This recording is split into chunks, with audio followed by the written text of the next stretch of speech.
time usually looking like for those? Yeah, Ron, it's usually 3 or 4 days. Yeah. Not, Okay. not a long. Yeah. Let me look at the policy number. Okay. I have it printed in the file, but when they do it for each today, if they find anything, it's not on the updated file. Oh, it's okay. not on my file. I Gotcha. just want to make sure they didn't.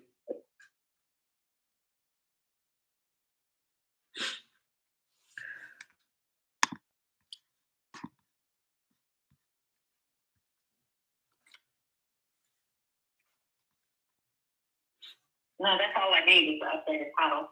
Okay. The updated payoff statement. And then we should be good to go. Okay.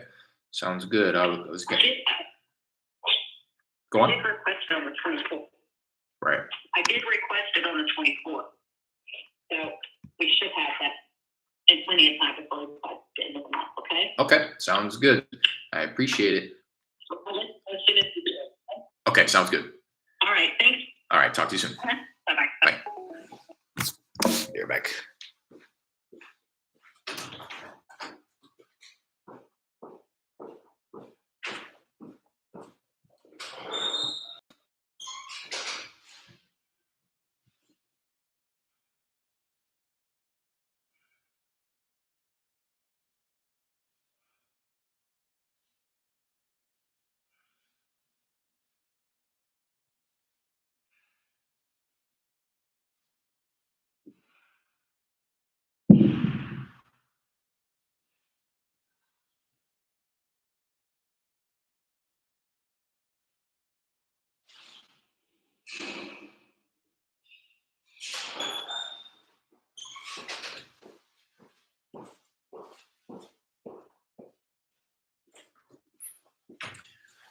All right.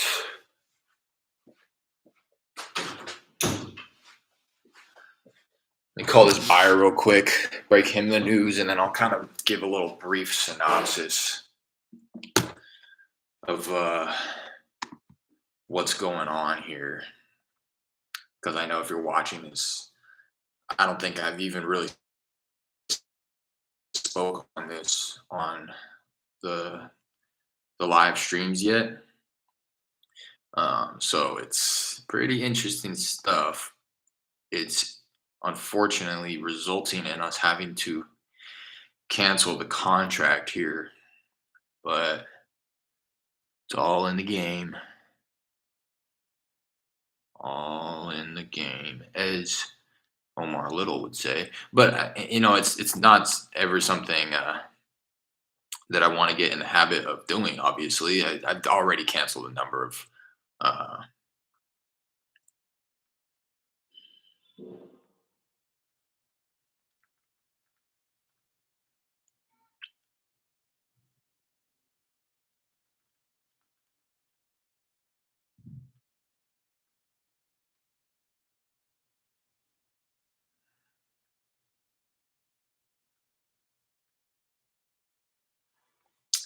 So again, obviously, I'll get into it. I just want to give Rustam. His name's Rustam. I want to give him a call, just talk with him real quick. I'm not going to be like sitting here. This is like a conversation that I don't enjoy having. So I'm going to get up and pace the room a little bit.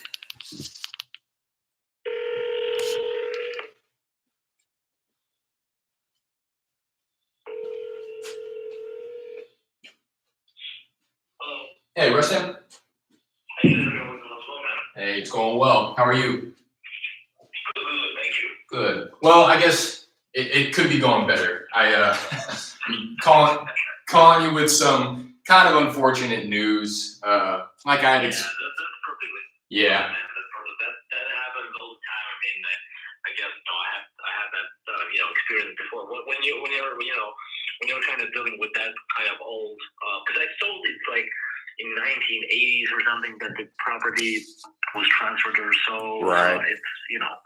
It's obvious that it's kind of hard to find the docs and stuff for that time. Yeah, and to be quite honest, and this is me just sharing with you what we've kind of uncovered. We thought it was, and this is just my opinion, we figured it was more of a clerical error, just missing documents, but the more that the seller is Spanish speaking, so my partner is speaking with her directly.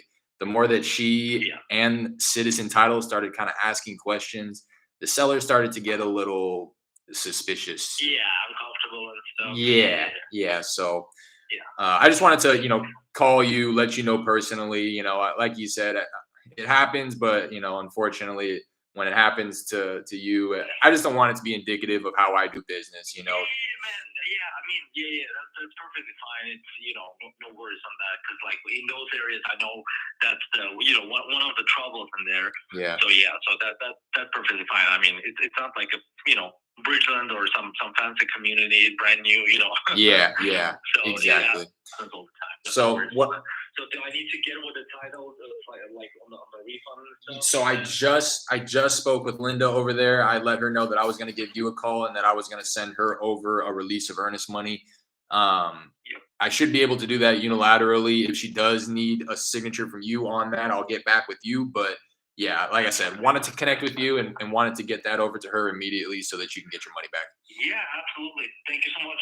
Thank you so much, brother. I appreciate the help and overall. But man, I mean, I'm still in the market. So if you Yeah. have anything, just send it over so we can work on it. Okay. All right. I appreciate that. I'll talk to you soon. All right. All right, brother. All right. All right. Bye now. All right. Thanks so much. Bye. All right. He was cool about that, which is why I came back and took my seat. Super cool about it. You know what I mean? And he gets it. And that's where I am starting to have my mindset shift a little bit. I am, you know, I think if you wanted to put a label on it, it's still imposter syndrome. It's still me feeling out of place. It's me running into these situations that seem to be uncommon to me because it's happening to me for the first few times. Right. Again, this isn't the first time I cancel a contract, but this is the first time it's happened this way where I'll get into the details. But the yeah, like I said, I just don't want it to be indicative of how I do business. You know what I mean? So that conversation couldn't have gone any better, in my opinion. Not only was he understanding, uh, but he set the stage for continuing to do business in the future. That's all I wanted. He's like, I'm still in the market. I'm still buying. If you could come across something, let me know. You know, so that's uh, that's cool. I want to you guys heard and what I just said to him. I just wanted to make sure we've been going back and forth through text a lot. We had one phone call when I called him to accept his offer that he emailed over. So uh, the relationship for the most part was through text. So I wanted to make sure that with this conversation, I called him and had that phone call. Um, it goes a long ways, right? Us having that conversation right there, I don't think it would have set the stage for future business quite as well if, compared to if I just sent him a text and said, hey, sorry, this isn't going to work. I'll get you your refund. Like super cool guy, super cool guy. So I do look forward to doing. I didn't appreciate how he negotiated, but everybody has their own style, if you will. But all right, so I'll jump into it just real quick with a recap of this one as to why it went down the way it went down and why it got to the point where we're at right now. So it all started with my partner, Jared. If you watch these videos, he's in the comments a majority of the time.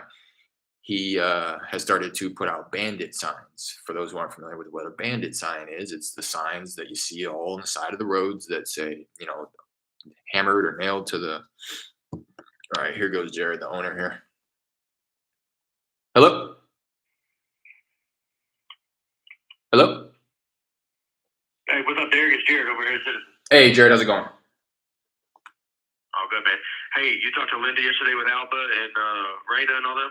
I just spoke with Linda right now. I wasn't on the phone with Raina and Linda yesterday. Okay. They did Yeah, speak though right. yesterday. Okay. So, man, yeah, that sucks. Yeah. Big time.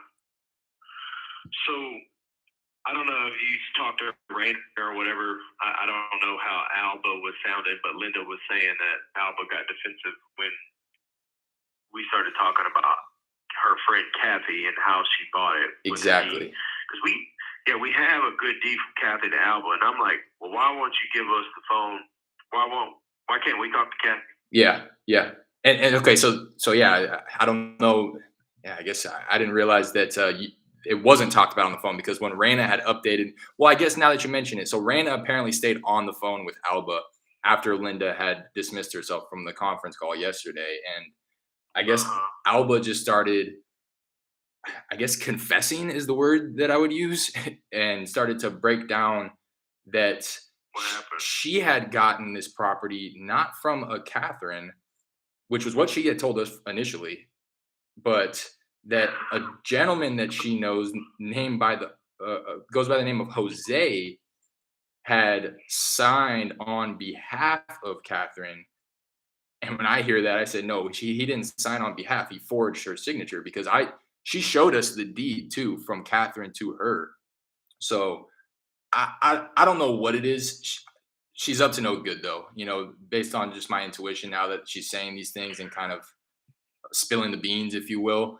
But I don't even think now that that deed from Catherine to her is legitimate, let alone So how Catherine took title. oh, so Jose's. How does she know that Jose? Okay, because Jose is the one who signed Catherine's name. Yeah, exactly, forged her signature. So I think it runs deep because So she's lying that Kathy's not her friend. exactly.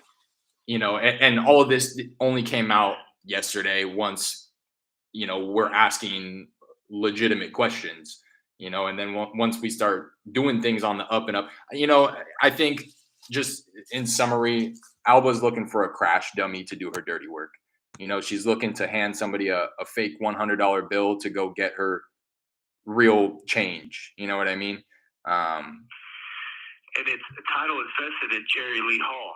exactly, which leads me now to believe that, I don't know, well, the taxes are in Catherine's name, so maybe there is So just, she's been paying taxes, yeah. yeah. So I'm Maybe we just need an affidavit. Maybe Catherine is an heir to Jerry. quite possibly. And Jerry had owned the lot next door as well, which is, that was something else that I was kind of going through. Maybe it was a clerical error because it looked like Jerry had sold that property next door at one point in time. Um, yeah, I just don't know what to think of it, to be quiet, because now she's saying, yeah, Jose signed Catherine's name, and so I'm thinking, okay, is Jose like power of attorney, or Who's this Jose person? yeah, and now that Does I he even exist? exactly, What's going on? and that's on us. We tend to take things on face value. You don't ever think to question somebody when they say they own a property and they're wanting to sell it to you.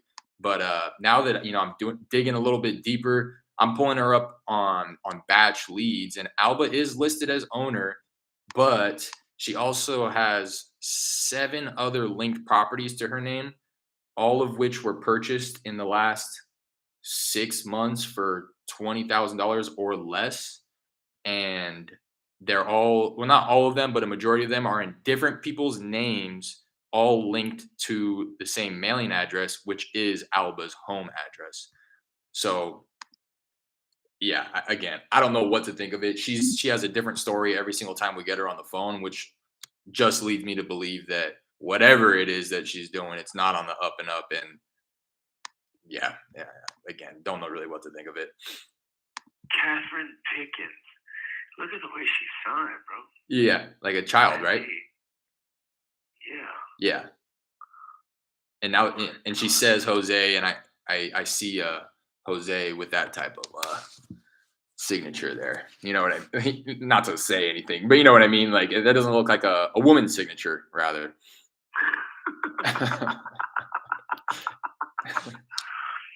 Man, people be doing some crazy shit. Yeah, this is new to me. I'll tell you that.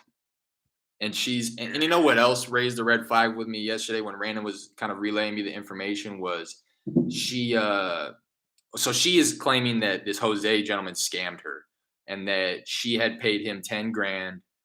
But the thing that trips me up is that the documents were notarized and recorded, were they not? So that's why it's like it must be Sadie Pearl Jackson. the notary. Yeah. Yeah, so it's like it runs pretty deep if they are doing something shady. there's a notary involved, whoever her fee attorney is that she continued. Oh, and that was something else that she said yesterday. It's always been she closed with her attorney, but now she's saying there was never an attorney. It was only this Jose guy. Jose ran off with $10,000 of my money, and she just keeps deferring, placing the blame on Jose, but then showing no, I guess, like, she's not upset that she got scammed out of 10 grand, which leads me to believe that she never got scammed out of 10 grand. She's just a part of it, whatever this scheme is, and is quick to say, well, my son has another property. Do you want to take a look at that one? It's like, well, no. Did he pick it up from Jose? Because we want no part of that. She's trying to blow it over. Yeah. She's trying to blow it over. Oh, that's freaking so weird. Yeah. Pearl Jackson. Where is she at? Blue Notary. I'm looking at her. I'm trying to Google her. Pearl Notary Service. They have a number right here for her. Well, okay, man. Yeah, either way, yeah, I was going to say, hey, we need to try to figure this out, man, because I get a lot of stuff like this, but it is what it is, man. If you need any help trying to track some of this stuff down, I can help. You know, I hate seeing busted files when you're getting a good assignment, you know, or even talk to Jerry Hall and see how he deeded this property, even if he's alive. I don't know. Yeah, and we did a little research on that as well. Kind of stumbled across a gentleman under his name, and he would have been over 100 at this point, I think. You know what? This is just a straight guess. I am thinking that it probably was deeded to Catherine legitimately and not recorded properly, assuming that she picked it up at auction, sheriff's sale, or something, because that was the motivation behind this property in the first place, was the back taxes. And I think that she and her notary and Jose and her attorney, quote unquote, is going around trying to find properties with deceased owners and are forging their signatures and putting it in her. That's just a wild guess, but that's kind of the feeling that I'm getting is she's comfortable doing, forged documents and whatnot, knowing that there's going to be no recourse because the only person that would come after them is passed away. But kind of the feeling I'm getting. And I spoke with Linda, and based on what her and Randa were kind of feeling too, is in line with what I'm saying. They just weren't getting good vibes from her. Immediately got defensive. Immediately tried to brush it off, change the subject, stuff like that. So yeah, I don't want to have the file bust open like you said as well, but it's almost like I don't know if it's worth it. Just to you, so you know as well, I just got off the phone with Rustam, the buyer here. He's understanding as well, and obviously willing to move forward if something can happen. But at this point, I almost want to just divert my attention to the other file on Hidden Valley. Yeah, for sure. Gotcha. Yeah. All right, brother. Well, sounds good, man. I just wanted to see if there was get the backstory, but yeah. Yeah. Sounds like this Jose person needs to or come up or album, man. Right. What the hell? That's so strange. I know. And let me know if anything changes, bro. I will. And while I got you on the phone, I know I've said a number of times before, but I apologize. And it may just be new to me, and I feel like this is all these uncommon things are happening to me up front here. No, it's not uncommon. Yeah. It's not uncommon, Derek. It happens a lot. Right. It's just I take on costs, and I'm like, what's fair to me? You right. know? No, exactly. Because like what my underwriters say is if I open and it's total BS is what it is if I open a file with escrow and take earnest money and a file busts, I can't go back and ask for money for something and penalize someone for that, right? Yeah, they no. say that I have to open a file with the title evidence. The only thing that which is quote unquote title evidence, is I'm just spitting out a commitment. And then you pay me for the commitment. And then when you're ready to move forward, then we open up the file. Oh, okay. That's how some of these things go. And then when I pitch that to my investors, they're like, no, I'm not giving you $150, $300. I'll just go to the next title company that's willing to take the risk. Yeah. So it's, you're caught in a hard place to try to do the right thing or not do the right thing when someone opens and just say, hey, you know what, just I know the file busters just send me 150. Yeah. Do title companies do that? Probably so. But, I'm just like, dude, it is what it is. Yeah, yeah, and that's why I want to work with you as best as possible because I know that's happened in the past, and you let me know and kind of educated me on that. So it's like, oh, okay, I want to do everything that I can before I bring the file to you. Obviously, in these type cases, it's like you're never gonna know until you run the search. But yeah, if there's anything that I can bring you like up front so that mitigate some of this risk, I want to be able to do that.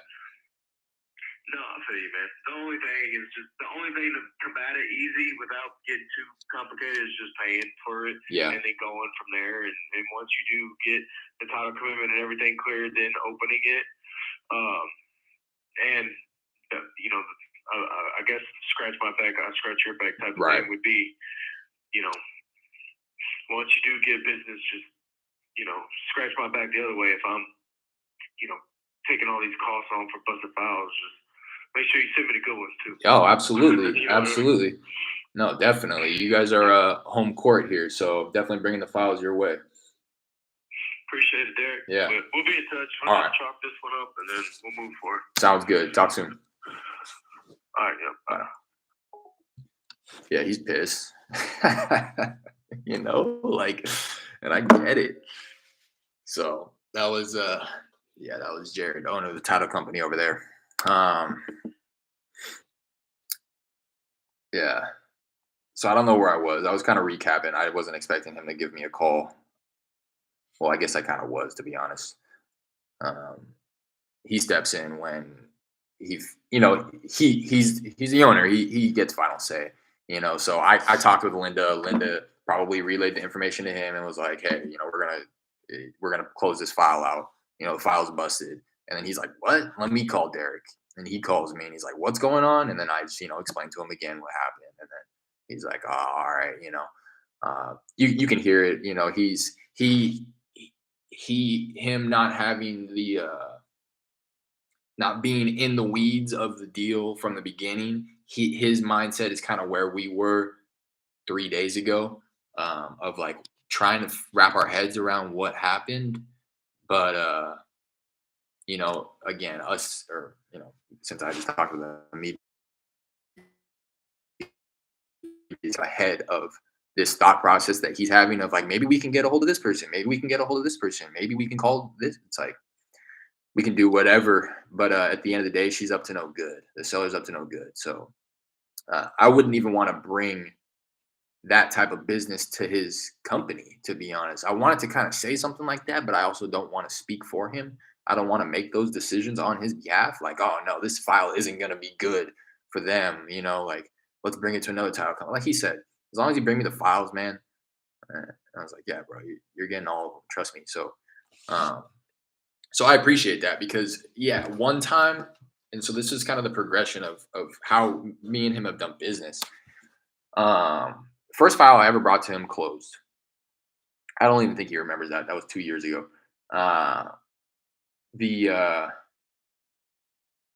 another file that I brought to him was not in the area. It was closer to Austin, but was closing with him, and I locked it up too high. I started getting opinions. Nobody was interested. The location was shit. And finally got a hold of the realtor who did pretty much her brokerage pretty much did all of the business in this little town.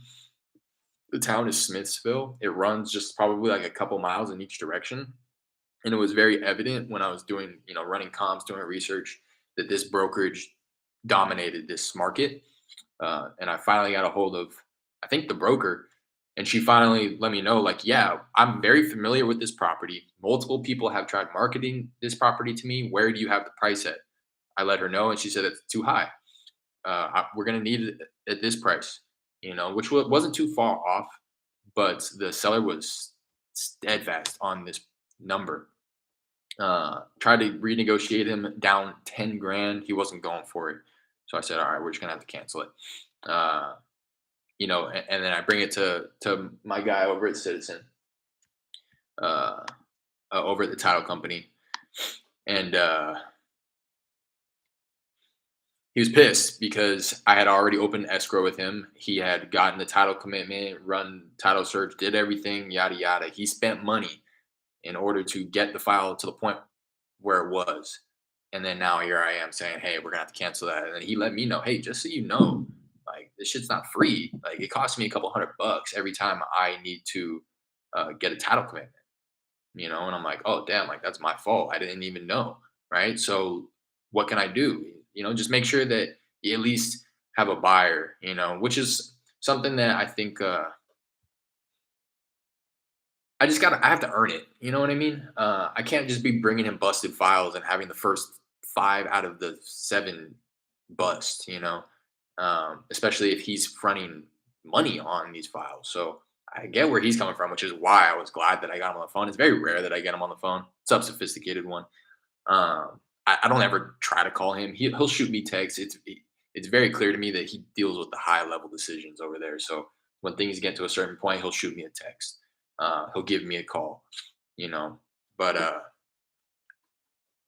yeah, so he broke it to me that time. It was like, bro, like I have to pay money for this shit. And I was like, oh, like, I had no idea. Um, so now, I don't open escrow. We will wait until we get a buyer lined up. We've talked about, now that we've become familiar, we know we know what's a good deal and what's not. Although there's always going to be something unforeseen, right, that we may not see with the foundation, with whatever the case may be. So we have discussed bringing the files to them before finding a buyer. But at this point, if the deal is smoking hot, I'm confident in being able to find a buyer within 48 to 72 hours, anyways. Um, so you know what I mean. It's kind of just a wash if I'm going to be bringing them the file anyways. In the past, I've brought them the file and said, hey, I don't have a buyer for this yet. I do intend on assigning it. So if you want to hold off on getting the title commitment until I get a buyer, that's cool. I just wanted to make sure that I got this file to you. But anyways, that one bust. I don't remember where I was with story time, but essentially, Jared, partner out there in Houston, put up bandit signs. This woman called the bandit sign, said, "Hey, I got a lot of land that I want to sell." She had told the story of, I guess, picking it up. Whether she picked, it was unclear as to how she got the property, but the reason that she picked it up was because of the taxes that were owed on the property, about 11 grand.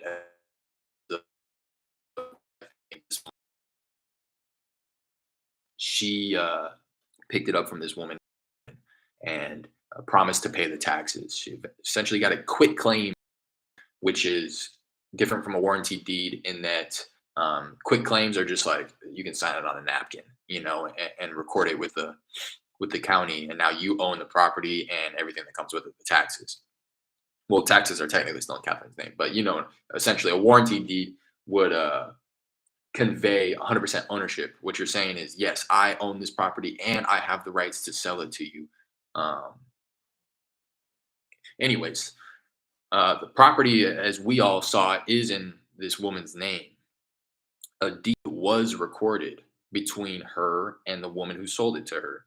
But then when the title search was done, title commitment came back, actually missing the deed from this woman who she got it from and the previous owner, a gentleman. So we kind of took it at face value, just gave everybody the benefit of the doubt, tried to track down this document, started asking the seller, hey, how did you pick this up again? Like, started just digging a little deeper. And if you were in here and you heard me talk to the owner of the title company there, it's like, we always are kind of just taking things at face value. You never think to ask when somebody comes and says, hey, I want to sell you my property. You never think to ask, like, okay, but did you get this legally?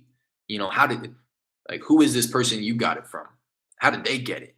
Like, I was just watching clips from The Wire the other day, and Senator Davis, he says, like, you think I got time to ask somebody who's giving me money how they got it? He would fundraise from drug dealers in the area. He's a politician, and people started, recognizing that he was getting money from illegitimate sources. But he says, like, you think I have time to ask somebody how they got money when they're giving it to me? And that's kind of what it was here. You know what I mean? She came and said, I got this property. I want to sell it for cheap. and here you go. It's like, what are we gonna say? Like, well, let's slow down. Let's slow down. It's like, no, all right, come with it.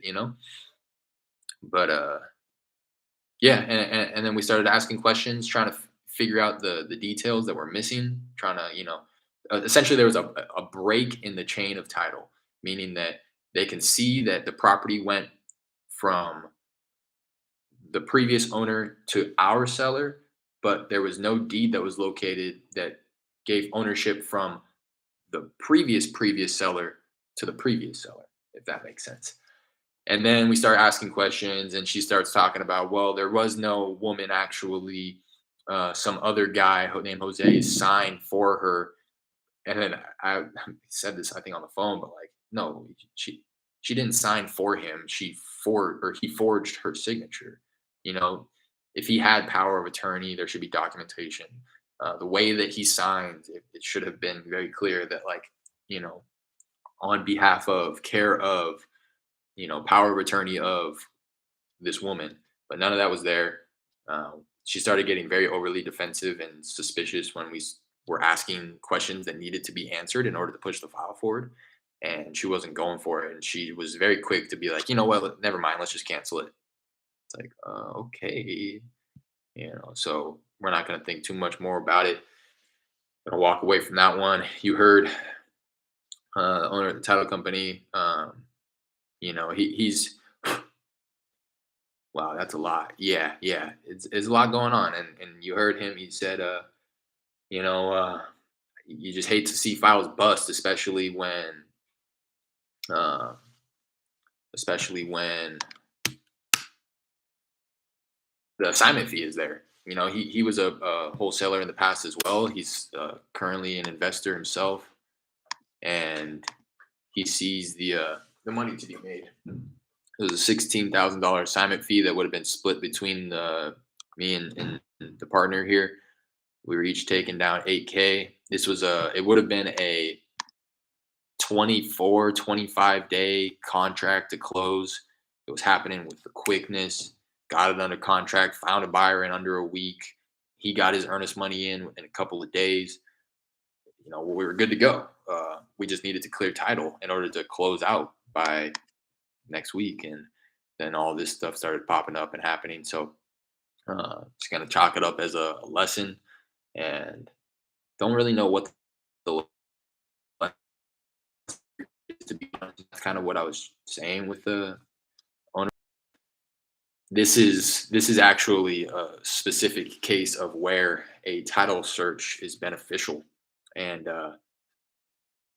we truly wouldn't have been able to figure any of this out had we done it any other way, which would have been an illegitimate way. Doing things on the up and up, doing things properly is bringing it to your title company, having them run the title search, get to the bottom of things, and then if things start popping up and acting kind of funny and looking weird, then it's probably what it is. Uh, what's the saying? It looks like a duck, quacks like a duck. It's probably what's going on here. So I'm just gonna walk away from that one. We have one more file in escrow that's set to close next week. So I just kind of want to divert the attention. I don't want to spend any more. Like I said, it sounded like he was kind of spinning his wheels. That's where we were at 3 days ago. But we've kind of already come to that conclusion that, like, we're walking away from this one, which is, it sounded kind of disappointing to him because, again, he's at the point where he's like, well, we can do this. This can get done. We can do this. And it's like, I don't think so. He's optimistic and hopeful, but like I said, that was us a couple days ago. But as more conversations have happened, as more things have been uncovered, it's busted. You know what I mean? So we don't want to waste anybody else's time and keep anybody's money tied up anymore. So, like I said, heard the conversation with the buyer. He has $3,000 tied up in escrow. He was super understanding, which was really cool. He's already talking about, future business. He's still in the market of buying. He says this shit happens all the time. And you heard both of them say that, which is really reassuring to me. Like I was saying, I think before he called, I still have a sense of, like, imposter syndrome. And it seems as if all of these uncommon things are happening to us, like, back to back to back. But Both of them reassured me, no, bro, this isn't uncommon. Like this stuff happens all the time. It's just annoying and it's unfortunate. And I think I guess I feel bad because I know that where I stand in the process, yeah, I'm probably, we are probably the ones who get affected the least. The only thing that we've really allocated towards this is time and our attention. But with the title company, they've spent time, attention, resources, money. You know what I mean? His employees over there have been spending time on this file. Again, it sounds like they also spend time on files that bust all the time. So it doesn't really, it's not any new to them, but still, I don't want to be the reason why people are wasting their time, attention, resources. The buyer, his time, attention, he drove out to the property, uh, inspected whatever he needed to inspect, has had $3,000 of his money in escrow for like a week. Um, but it's reassuring to hear both of them kind of reassure me, like, nah, bro, this stuff happens all the time. Don't even worry about it. You know, the buyer was telling me, keep bringing me deals. I'm still buying. And the guy at my title company is saying, this stuff happens all the time.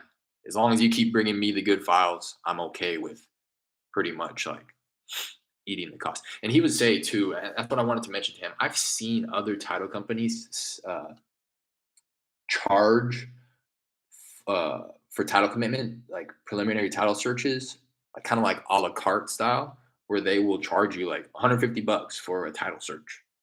And then you can get this information without having them spend money and having the buyer to waste their time. So it's like, okay, we contract with the seller. I go to my title company, I kick them a little money. Hey, can you run a title search real quick to see if everything's good to go? That way, we can go back to the buyers and say, hey, um, yeah, title's clear, or a couple of things that we're working with to clear title, but doesn't look like it'll be an issue. Or if something pops up like this, we can just automatically go back to the seller and be like, hey, what's going on with this? Like, there's some paperwork missing, and try to get to the bottom of it then before we even market it out to buyers. That's an approach that you could take, but that's kind of what he was mentioning is like, that's not how he wants to do business with investors. Investors expect him to eat the cost. You know what I mean? Investors expect that if I'm going to bring you 10 deals and half of them fall through because of title issues, but we close the other half, I'm going to expect you to eat the cost on the title commitment for the 5 that fell through, uh, because I just brought you 5 other files that closed. That's pretty much what he's saying. Like he doesn't want to get in the habit of saying like, yeah, pay me, because then it's like there's no relationship development there, in my opinion.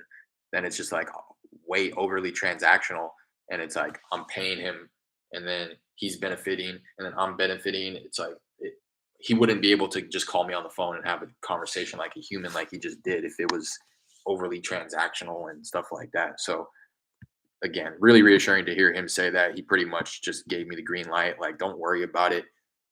I will. He didn't straight up say it, but it was inferred. Like I'll eat the cost, but scratch my back. I'll scratch yours and eat the cost if you scratch my back and you bring me the good files. It's like, all right, bet. Let's do it. So that's enough on that one. Hi, Derek. Got any flips I can pick up this week? Look at this guy.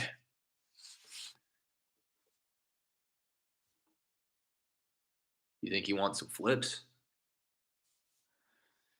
On the last deal, I think, or no, a couple deals ago, I was like, hey, just sent an email over. I had 2 deals, I guess, at this point. Sent 2 different deals over.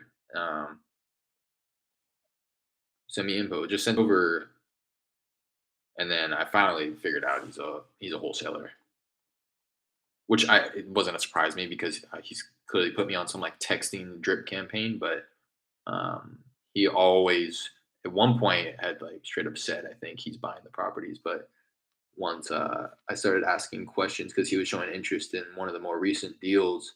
I was like, okay, like you're buying this yourself, right? Oh, well, I got a partner. It's like, all right, never mind. So that's what's going on with that one. Wanted to okay. Now I want to, like I said, just really shift the focus over to this other one. So we have another one that's set to close end of the month. I don't know if I was on the live when I was talking with the woman at the title company. That was the first person I talked with just now. But she was saying the only thing needed for that, she ordered the mortgage payoff 2 days ago. She's saying turnaround time for that is typically 3 to 4 days. I think the last time that they ordered it when this file first opened back in October, they got it back in like 24 hours. So I don't imagine that it would take any longer. I'm imagining that it gets here before the end of the week. Um, and then they just need to draft HUDs, get that out to everybody for review, and then look to schedule something for I'm imagining Tuesday because that's the end of the month. So she's saying it shouldn't be a problem to get it closed out before the end of the month. So that's what's going on with that one. I actually want to. Uh, I'm going to give the seller a call real quick. Just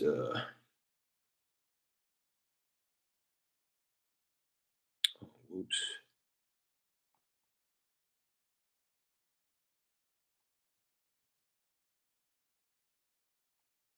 I don't remember her new number. I'll call her later. I just want to give her a call and let her know. No, I should call her right now to be quite honest, just so that she knows what to look forward to. Um, whether that be, I mean, she was thinking we were either going to close sometime the end of this week or early next week, and tell her kind of where we're at. I don't want to make any you know, promises or anything like that, but just kind of let her know exactly what I just told you that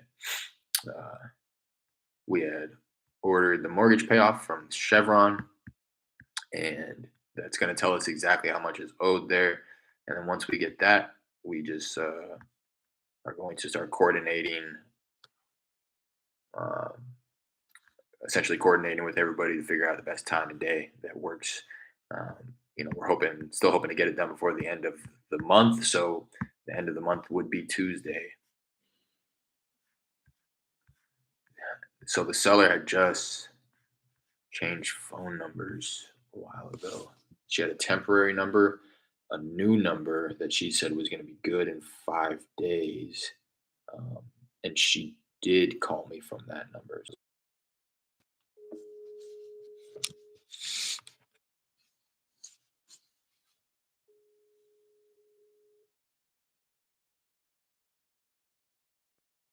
Hello? Hey, Myrtle. Yes.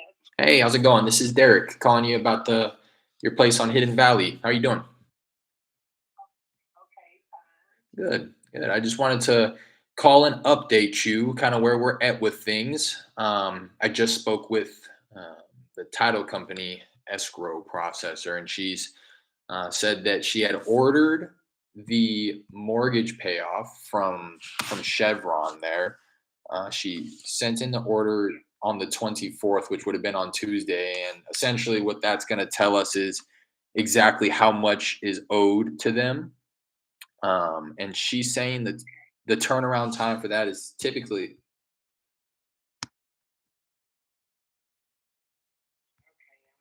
yeah, no worries.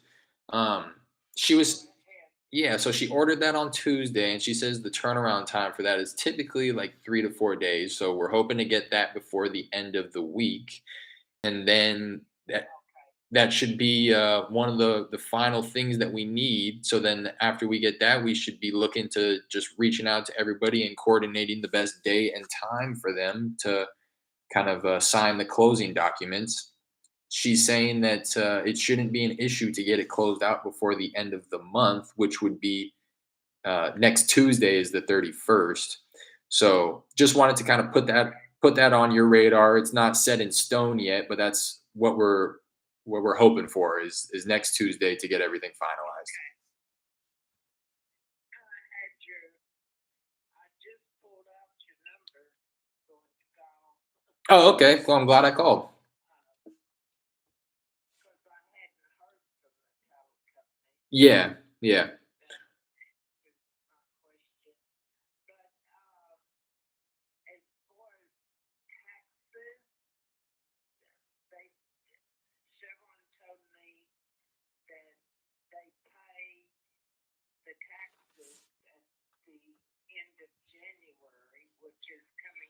Hmm.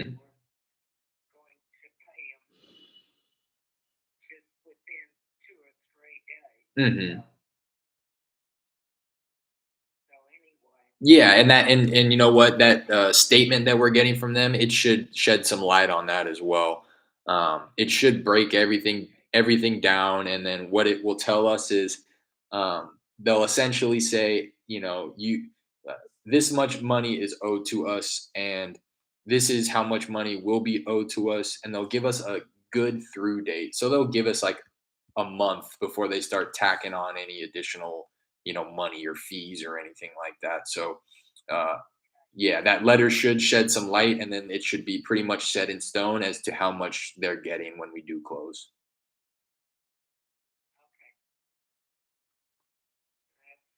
All right, perfect. I appreciate you taking the call. I will probably, now that we're really approaching the date here, it's either going to be me. Well, I'll be rounding back with you regardless, but you should expect to start hearing something from the title company. If not, before the end of the week, definitely early next week to figure out what your schedule is looking like.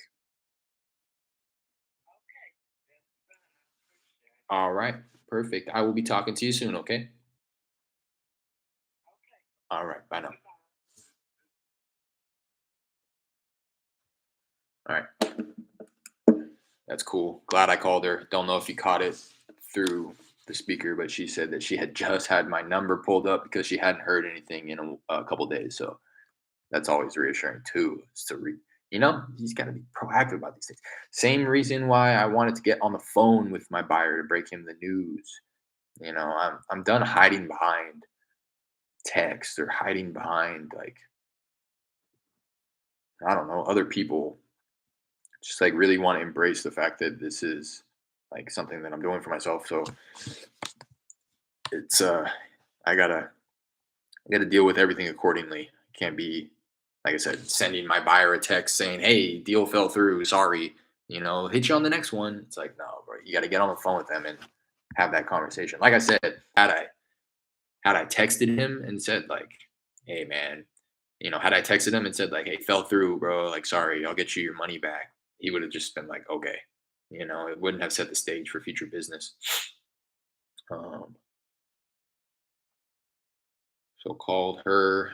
Now I want to. This is just me kind of tying up loose ends on the deals here, which is kind of what I wanted to do today. Anyways, that was one of my big three items to check off my to do list.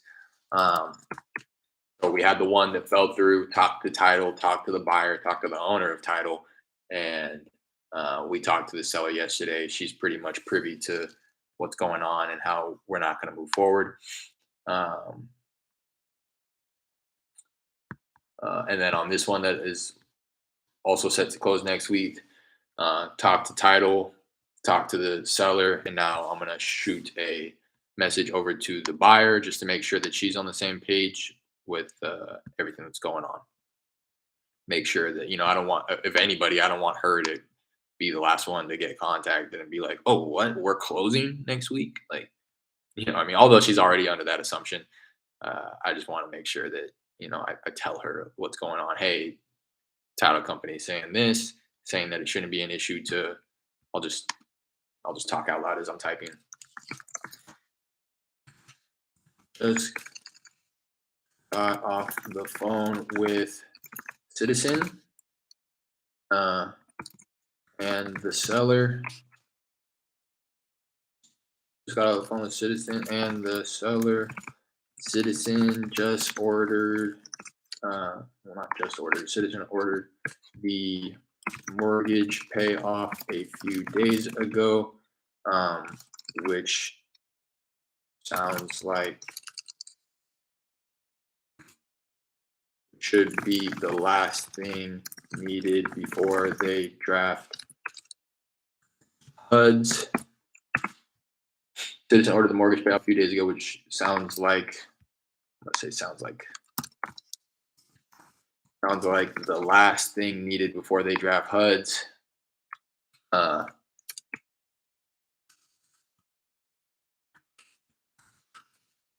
and she mentioned it. It's not mention.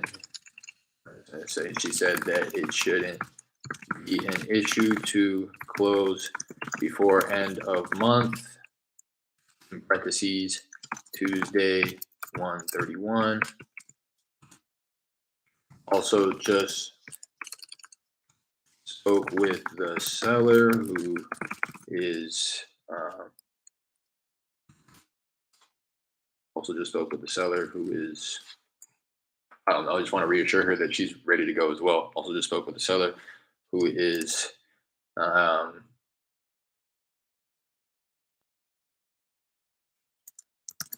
ready to go as well. Just wanted to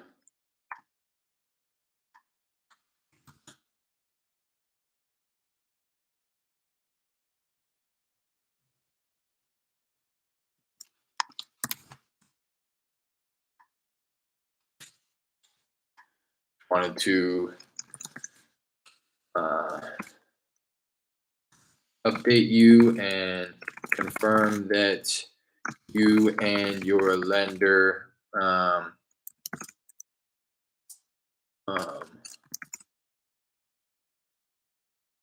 wanted to update you and confirm that you and your lender, or I want to say, like, just wanted to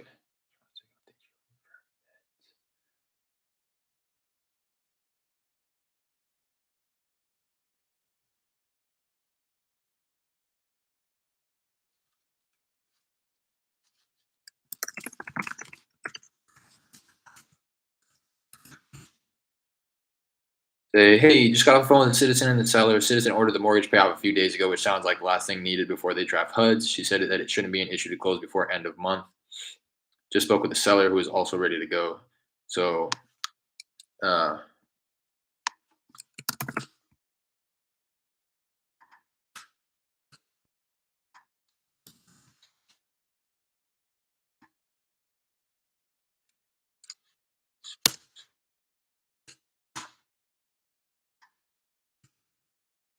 also spoke with the seller who is ready to go as well. Just wanted to update you and confirm that you and your lender are able to coordinate by Tuesday. Let me know if there's is anything you need from me. Bada boom, bada bing. That's everything that I wanted to do, dispo wise, transaction coordination wise, for these deals here. What lists are you targeting? Couple, Lorraine. Let me pull them up for you. I'll tell you specifically. Specifically. What's up, Lorraine? I don't think I've seen you in here either before. I appreciate you hopping in. I am targeting. Let me figure out what tabs to close. But I still need to send release of EMD. That is what I need to do before I do anything else with my day.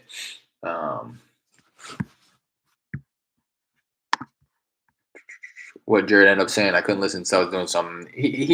I went on a pretty long spiel, Jared. He's understanding. He gets it. He was kind of like where we were at a couple of days ago, like spinning his wheels, trying to figure out, like, well, why don't we try to do this? Why don't we try to do this? And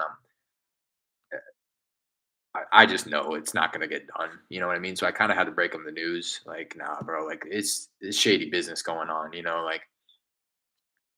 So, and I explained to him with the Jose thing, like, like, so I told him pretty much, like, I would, at this point, we've already kind of spun our wheels trying to figure things out, but I think I'd much rather just kind of divert the attention to the other file to make sure that that one gets closed out before the end of the month. And he's understanding. And then I took the opportunity and I was like, yo, like, let me answer Lorraine's question first. I'm sorry.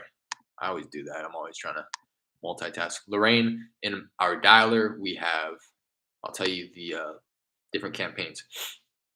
We have absentee owners, which we don't specifically target a lot of, more so, just kind of coming across them in these other campaigns. Liens, vacant properties, code violations, which is like the bread and butter, to be quite honest, pre foreclosures, inherited properties, land, and then yeah, that's pretty much it. Driving for dollars occasionally, if Jared's out and about, or if I want to make a habit of start virtually driving for dollars again, just calling through that list, driving for dollars, uh, code violations, kind of these niche lists. It's just a little bit easier to dial through. They're not as beat up as these other lists. You actually can have conversations unfold with these lists, is what we found. Just makes for more quality conversations as opposed to just getting on the phone with somebody who's going to curse you out because 100 other people called them that same day. Um, but that's what lists we are targeting, Lorraine. Um, and then, yeah, Jared, he was pretty much saying, like, because I took the opportunity. I was like, look, bro, like, I don't want to, like, I feel like I'm doing you a disservice by bringing you these files that just bust, Um, and I said, I don't know what it is. I feel like maybe, like, I just feel like so many uncommon things are happening to us right in the beginning of us trying to do the business. And he like reassured me. He was like, no, bro, like, trust me, these aren't uncommon. Like, this stuff happens. Um, so he was I was like, I just want to know what I could do, like, I know. And he really broke down the process. So what happens is he it's like, I don't know if it's law or something is requiring him as the title company operator and owner, something is requiring him, mandating him to get title commitment before, I don't know. He essentially has to front the money. He either has to front the money, knowing that there's a possibility that the file might bust, or he has to charge people. And he's like pretty much saying, like, he doesn't. He says, I'm sure some other title companies do that, and I know they do. Um, they will say, hey, like, they kind of. I said this earlier, but they will like sell that to you kind of like a la carte style, like, pay us 150 bucks and we will run a title search for you, pretty much getting the title commitment and getting the schedule C and seeing what needs to be cleared on title. And then that kind of it solves the problem of them not having to front the money. But at the same time, what he's saying is, like, that's not the type of business that he wants to do, because he's trying to attract investors that are going to bring him multiple big files every month. And what does that say if he's going to be charging them 150 bucks to run a title search? So he's saying essentially, like, this stuff's going to happen. All I can ask, and this is him speaking to me, he says, all I can ask is if I'm going to scratch your back, you scratch mine. Essentially, you know, what he's saying is, I don't have a problem fronting you to get these title commitments, because in this case, like, we would have never known. This was one where it truly is like a title issue that can't be resolved because there's shady activity going on, um, and that's why I'm honestly grateful, because had we not done things on the up and up, had we gone outside of a title company, we probably would have screwed ourselves over. But the fact that we were doing things legitimately, bringing it to a title company, getting title search done, and then this pops up, it's like, okay, yeah, well, we can't close this file, So he's essentially saying, I'll eat the cost. All I ask is that you bring me the good files. Bring me the big files, and I'll front you on however many title commitments you want. He didn't say specifically like that, but he did say, I will scratch your back if you scratch mine and bring me your big files. That's awesome, Lorraine. I'm currently hitting drive for dollars, code violations, pre foreclosures, and vacant properties in my market. How are you organizing your list when you call? Like, which list do you prioritize? No real prioritization, Lorraine, to be quite honest. I think I've been off the dollar for a while. I think Jared can speak to this, but I'd imagine that I can kind of speak for him too. Like I was saying, when it comes to calling code violations and drive for dollars and lists like that, that you can't just go pull. Yeah, code violations. There you go. The list that you can't just go pull off of, like, batch leads, which is where we get the vacants, the liens, and stuff like that. The more niche lists they're just better to call. It makes for a better calling experience, a better dialing session. it doesn't like get you down in the dumps, right? When people are cursing out, like I said. So I don't think I don't think it's more of like prioritization, just rather preference. So it's like we get data in the dialer, and the first campaigns that run out of data are code violations, driver dollars, and then we kind of fall back on the other ones. Good evening, Derek. What's up, Q? Good evening. Where are you from, Q? It's 9 a.m. where I'm at, but good evening to you, sir. So that's if you have time to drive for dollar. Yeah, yeah, exactly. Drive for dollar. That's what I was telling somebody else too, who was reaching out to me through the Discord group. He was asking kind of recommendations. Alabama, good morning. Where are you at? Yeah, I guess it is. Yeah, past noon, huh? Ah, Alabama. Where are you, Lorraine? What market are you in? I saw that you were saying in your market. Sounds like you're hitting a lot of the similar lists that we are calling here. I'm curious to know where you're at. But let me. I'm gonna go ahead and hop in here. We can continue chatting while the thing's dialing. But yeah, what an experience here with this file. I'm really happy with how it turned out, despite obviously having to walk away from a 16,000 assignment.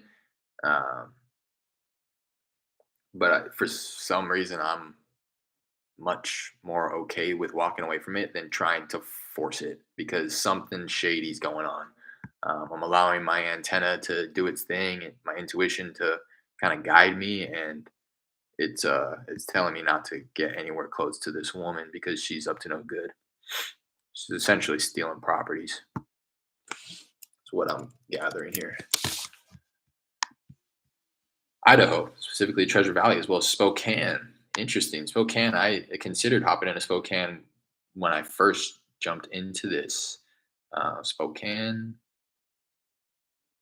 Houston. Um, hey, Michelle. Yes. Michelle, how's it going? This is Derek. Hey, Hi, how are you? I'm doing well. Thanks for asking. I know it's a little random here. I was giving you a call about a property I think you might own over on Keeve Hills Lane. Yes, and I'm not interested in selling. Oh, okay, okay. Completely understand. While I have you, would you happen to have any others you might consider selling at the moment? Not at this time, but I'll definitely keep your phone number on file. Okay, I appreciate that. Appreciate you taking the call as well. All right. Thank you. Have a great day. You as well. Bye bye. Bye now. She's not taking down my name and number. I appreciate her letting me off easy though.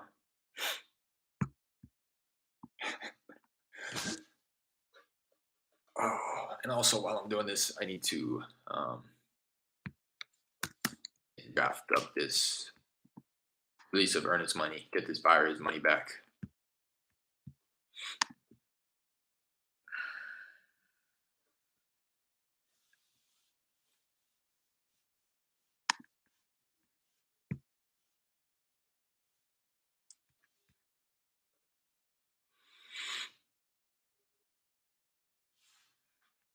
Yeah, I'm not too familiar with Idaho, Lorraine, other than they got good potatoes. Right? That's Idaho? Yeah, yeah, Idaho. I went to San Jose State out here in California. They just college football had their bowl game out in Idaho. I think they played at Boise State, to be honest. I didn't get a chance to watch the game.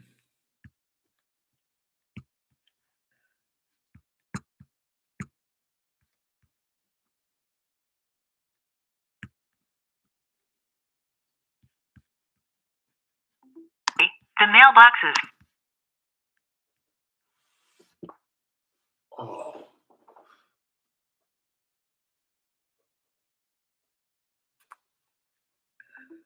Sorry.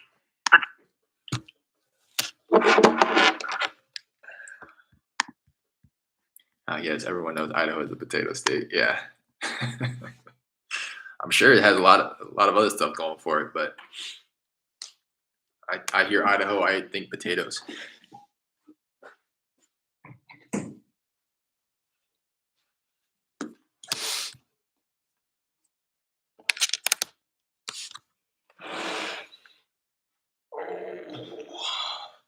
How long you been in the business, Lorraine?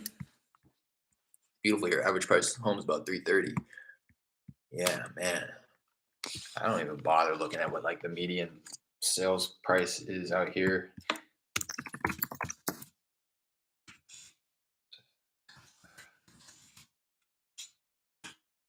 Median home price in my county, 1.3 mil, and that's down 7.5%. Crazy, crazy. But yeah, interested. Uh, how long you been doing this, Lorraine? Sounds like you're in a couple different markets. About 6 months now, fairly new. Okay. Done your first deal? Please leave your message.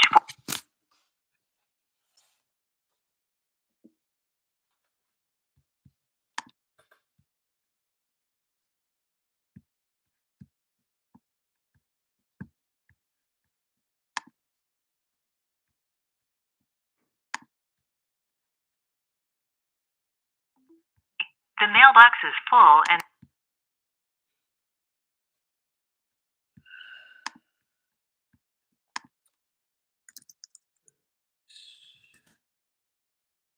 Gotta have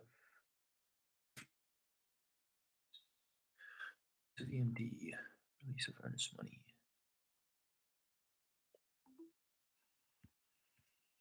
Hello?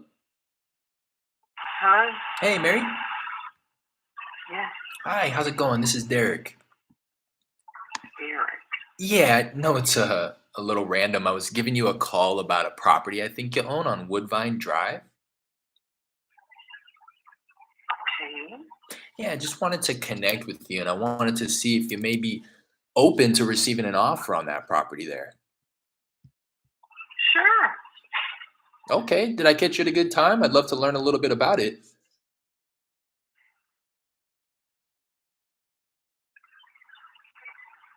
Are you a human being or a recorder? I am, in fact, a human being. That's not a question I get all the time. Oh, okay. It sounds, yeah, it sounds so like computerized. Well, I'm taking note of this. Maybe it's just my upbeat personality. Okay. Well, sure. I don't know, other than just making me an offer, what you would want to do. Yeah, well, I would just need to learn Because I know, go ahead. No, I'm sorry. You go ahead. I was just going to say, I know anybody trying to buy my property is not trying to buy it for my home, so there's no need to go and inspect my home. The home's going to be knocked down. People are coming in my neighborhood and just knocking down houses and buying the lot. So Oh, yeah, if okay. you want to make me an offer on my lot, that's fine. Okay, okay. And you're living there currently? Yes, I do. Okay. And just so that I know, because we're definitely not in the business of kicking anybody out on the street or anything like that. Would you have a place to go if we were able to come to an agreement here? More than likely, yeah. Okay. Okay. All right. And I won't hold you to it, but just so that I know, you seem fairly familiar with what's going on in your neighborhood. Did you have a price in mind that you'd be hoping to get for it? No, just willing to take offers. I get offers in the mail and calls like yours every day, and recordings all day long. Okay. Okay. But it is, and just, again, so that I know, it is something that you're seriously considering, though, huh? I would consider it. Okay. Okay. Do you know, I'm looking at it on the computer here just to confirm, because now that you're saying lot value, it looks like the lot is a bit over 10,000 square feet. Does that sound accurate? Yeah. Okay. All right. And now what is leading you to believe that it's only going to go for land value here? You were saying the new construction in the area? Yeah, just pure new construction. Everybody that has sold around me, their house is getting bulldozed, and they're putting. I have a old little bitty old house, and they're putting mansions up. Okay, okay, I gotcha. I can't imagine anybody wants to live in my house. Oh, I'm sure it's beautiful. I'm looking at it online. It seems like a house that Oh, I'd it's like to live beautiful. in. Yeah, it's my home. It's beautiful. I've lived there many years. Yeah. How long you been there? I think like 25 years Oh, or okay, so. yeah. Very good. Okay. Well, you know what? Um, I guess let me ask if we were able to come to some type of an agreement. I know you were saying that you may have a place to go. What kind of timeline would you be looking at if we were able to come to an agreement on something? You caught me off guard, like I said, but I'm sure money talks. Like I said, just throw me out an offer. Yeah. Okay. Well, you know what? I wouldn't want to throw something out without running it by my underwriters to be sure that it's a number we can honor. So what I'd love to do is kind of pass this along to them, let them know what we talked about a bit about it likely being sold for lot value because of all the new construction in the area, and they should be able to get me a number probably within the next 24 to 48 hours. If it's all right with you, I'd love to kind of put you down here and round back with you maybe beginning of next week to let you know what they're thinking. Okay, perfect. Okay. I appreciate you taking the call. And I will be calling from a different number on probably Monday or Tuesday, just so you know. And what was your name again? My name is Derek. And if you did have a pen and paper Derek. or something like that, I can give you my direct line. Sure. And tell me, are you with an investor? Are you a broker, a realtor? What are you? So an investor, and I'm working with some partners here. It's kind of like a mom and pop, if you will. We don't do 100 deals every month. We just kind of looking to do a few. And for that reason, I like to say that we are able to get a little bit more intimate with the people that we do business with. We don't treat them like any other, just another number. So if there's anything that we can help out with aside from just paying you for your property, we definitely want to be there to offer any assistance that we can as well, whether that be moving assistance or stuff of that sort. Okay. All right, and were you able to take So down my direct line? Let me know when you're ready for it. I'm ready. All right.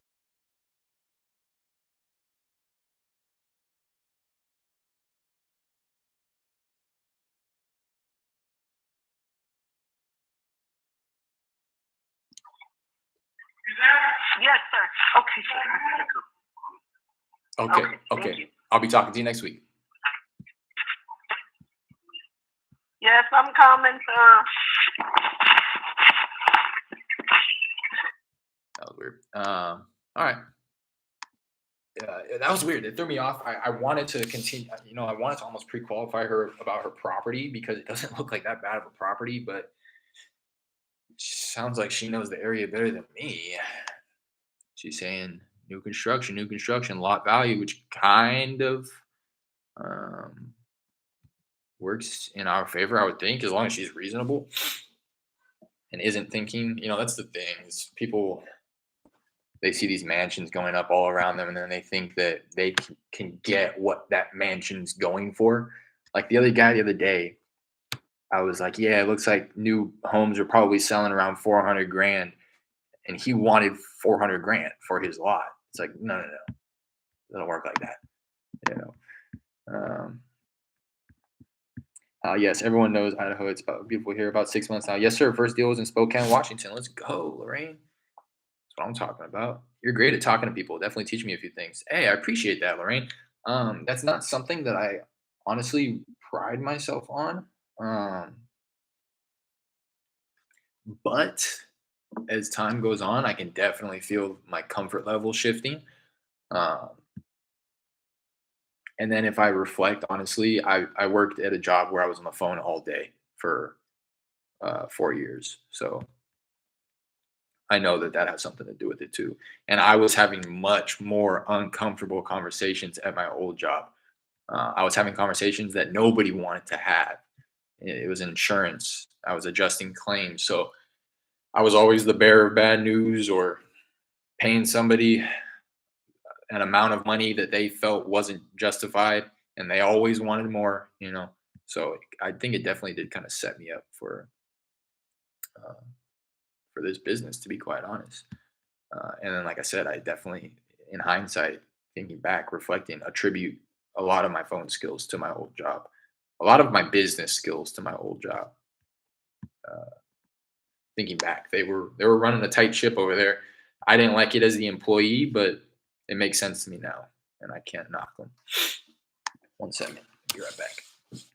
Run to the restroom real quick, and then I'm gonna take notes on that and hop back on.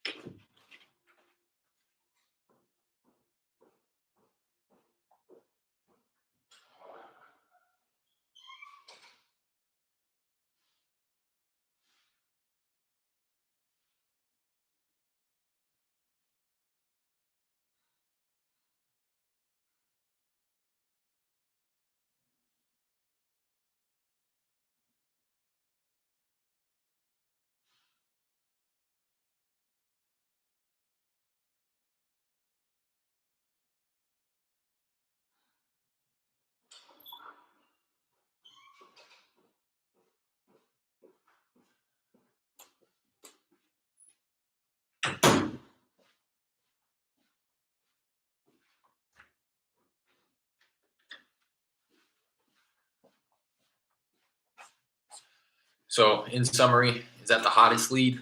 Not at all. But somebody that we can make an offer to and continue following up if she doesn't like what the offer is. Spoke with seller, thinks, or rather, she would consider an offer.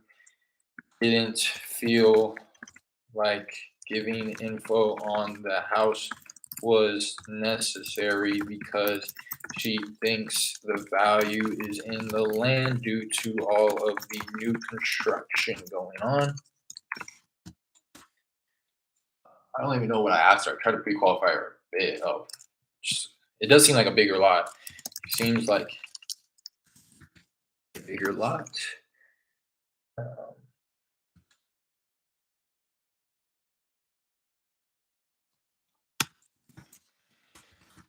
Yeah, but I'll tell you what too. Some of those questions she was asking.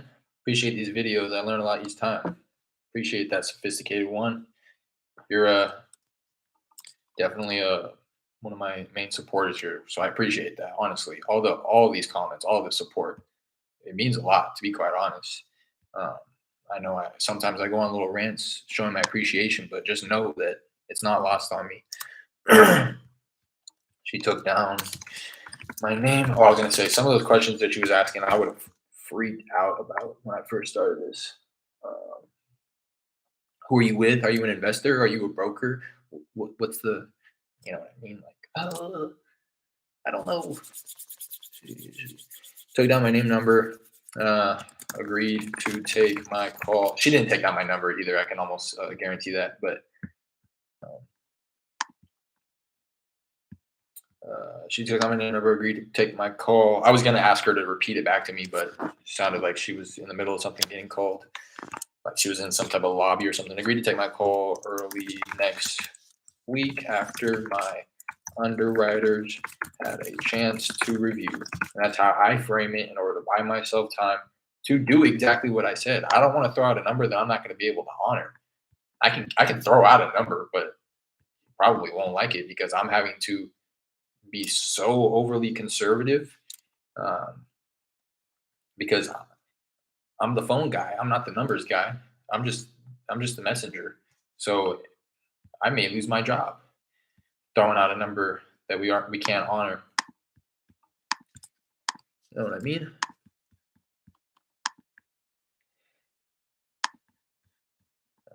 But again, which is the truth? You know what I mean? I don't want to throw out a number that I can't honor. I don't want to tell you that we can pay you 300,000, and then when it really comes down to it, we can only pay you 150. That ruins a relationship. Whereas if I say, hey, give me some time, I want to make sure that I'm getting you the most money possible. And then I come and then I offer you 150 with an explanation as to why that's what I can offer you. That's going to be framed and received a whole lot better than, again, me saying I can do 300 just to backpedal and say, oh, it turns out we can only actually do 150.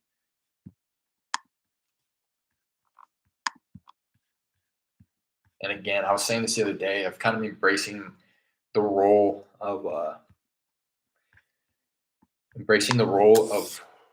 the position in which I'm currently working in. Right. So if I'm on the dialer, I'm a cold caller. I don't want to trip about making offers. Um, Hello. Please leave your message for. That's not to say that I won't if it seems appropriate, but the likelihood of somebody taking an offer, the likelihood of it being a one cold call close to get a signature on a contract, very unlikely. Please leave your message. So I am honest with myself and I'm saying pretty much I'm not going to get a contract signed by cold calling somebody. So I need to embrace the inner cold caller in me and look to pass it off to the follow up specialist, which is me. You know what I mean? But then I'll follow up with her and start to build more rapport and have another conversation before making her an offer. And even then, I'm not making her the offer as the acquisition manager, or at least maybe not on that first phone call or whatever the case may be. The offer is coming from my underwriters, and I'm just the messenger, which sets it up then for the follow up. Where, hello, Hello? hey, Hello? is Mr. or Mrs. Humphreys? Who's calling? My name is Derek. I know it's a little random. I was giving you a call about a property I think you own on Kern Street. Yeah, why don't you take this phone number off your list and please don't ever call again, okay? Yes, sir. Appreciate you taking the call. Thank you, bye. Bye now. It sets it up for the end of that phone call too, where it's like, hey, the underwriter's making you this offer. I'm just the messenger. Yeah, we can only do 150, and then she's like upset about it. And then it's like, yeah, I'm on your side. Um, is it all right if I follow up in a couple of weeks just to see if anything changes on your end? Or maybe the underwriter's opinion might change some if the market shifts in a favorable direction.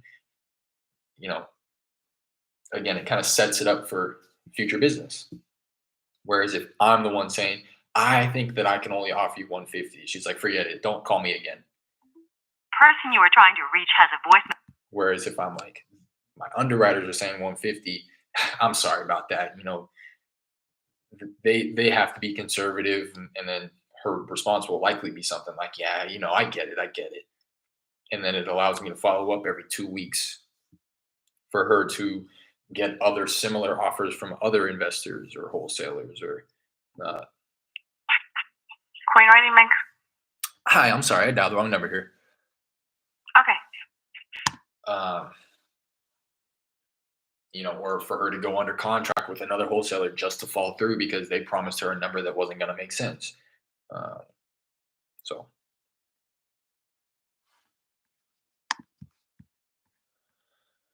all that good stuff.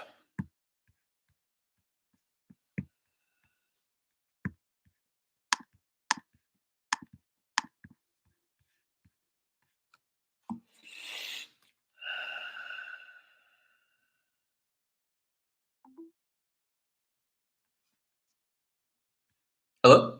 Please leave your message. She said I sounded like a robot too. It's not the first time I've gotten that. I got to try to normalize my tone of voice a little bit.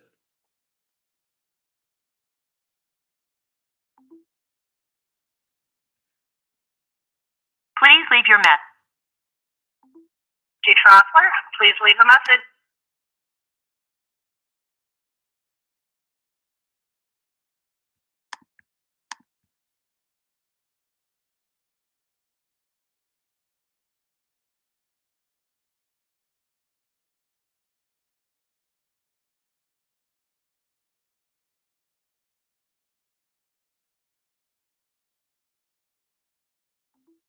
Hello. You have reached the offices of the Trial Consulting Company.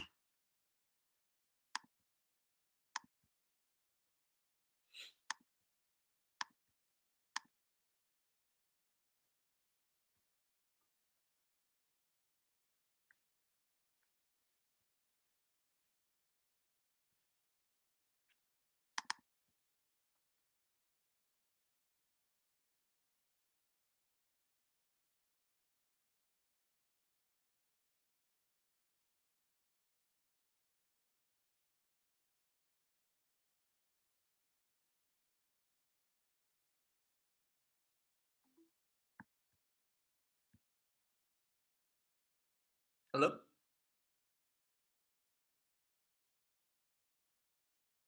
Hello?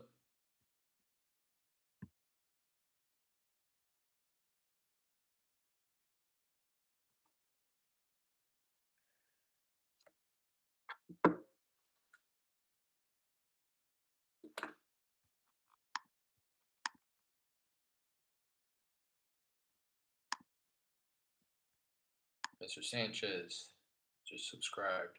Appreciate you if you're in here. Hello? Hello. Hi there.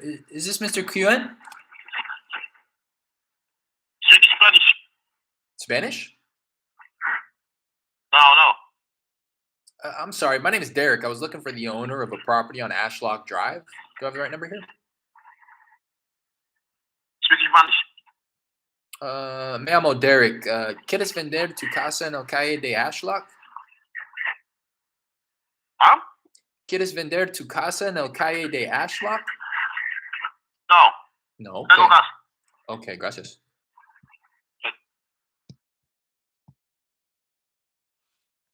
I think I spoke Espanol.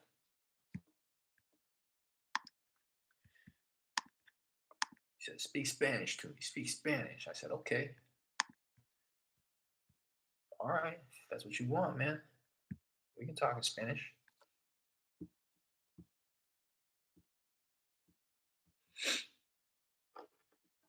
I wish I was able to hold a conversation, but it's about all I know. You want to sell your house? You want to sell your house on this street? I don't even think I'm saying it very properly, but they get it.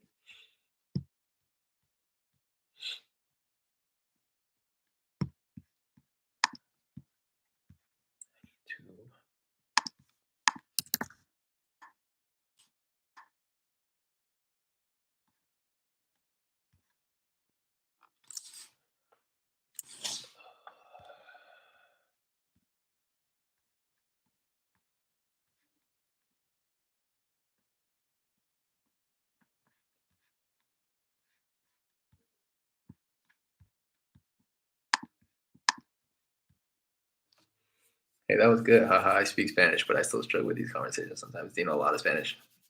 Thanks, Lorraine. Appreciate that. uh, yeah, I bet too, Lorraine. It's kind of one of those things where it's like you can speak it's just like I know English very well, but I never had conversations about. Hello? Please leave your message Never had for conversations 7 about real estate forwarded to an automated. in English up until I started doing this. So I can only imagine it's the same thing with Spanish. You speak it your whole life, but you've never had these type of conversations. So I'm sure there's you get at a loss of words just like I do in English. Do you know a lot of Spanish? No, not really sophisticated one. I took a lot of Spanish back in the day, but it's just like it's a muscle. You know what I mean? If you stop working it out, you lose it. So that's what's definitely happened. I've run into a couple of different things like that in my life. I played the piano for like 7 years growing up. Really, really good at it. I was up in recitals and like killing it, but I was like blind reading music. Like I always give this as Been forwarded to. give this as an example to kind of just demonstrate how good I think I was at least was blind reading sheet music. You could take sheet music, put it in front of me, and I could play it on tempo, having just seen it for the first time. I'd kind of gotten to that point, and honestly, it started to get a little boring for me after that. That may sound like really overly cocky or whatever, but and then I stopped playing, and then I lost it. I can hardly read music now. Well, I can read it, but I can't like play it like that on command. Especially not blind reading it, just like seeing it for the first time. Same thing with Spanish. I started taking Spanish in 7th grade, took it in 7th grade, 8th grade, freshman year of high school, sophomore year, junior year. Took 5 years of it. Was speaking it pretty good come junior year. Hello? Hello? Hi, is this Miss Chapa? No, I think it's wrong phone number. Oh, I'm sorry about that. In my opinion, was speaking it pretty good. Junior year, my 5th year. Are you looking for special deals and the lowest? It was honors Spanish. I think maybe not honors, but 3, 4, whatever. Stopped speaking it, lost it all. I can kind of understand it. Not kind of. I can understand a lot of it, but holding a conversation is beyond me. And out here, oh, you did good for what you know. Thanks. I mean, I just have that one phrase memorized so that I can at least get a yes or no, um, so that I know whether or not it's worth. um, Raina, partner over here who speaks Spanish, whether or not it's worth her reaching out. But man, I was just gonna say something too. Oh, I was gonna say, yeah, out here it's becoming uh,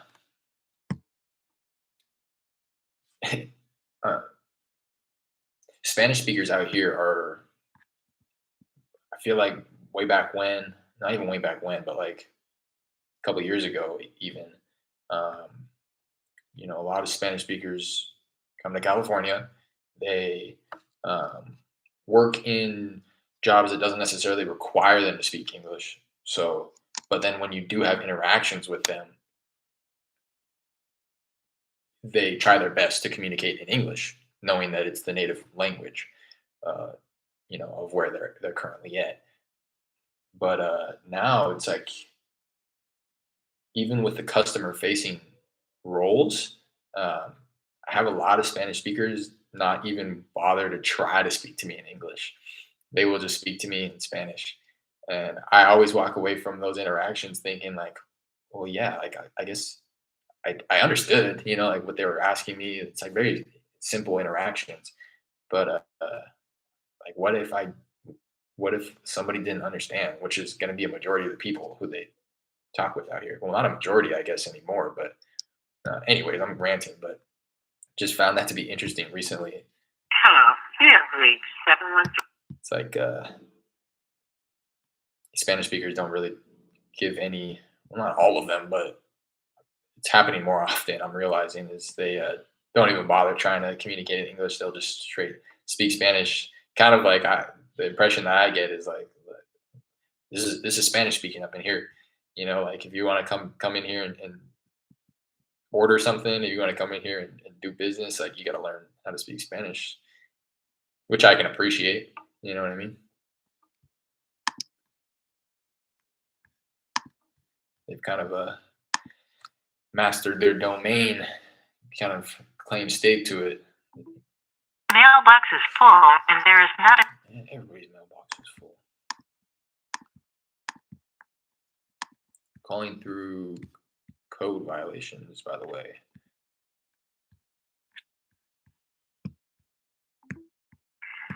Hello, I am unavailable at the moment, but if you want to leave a message.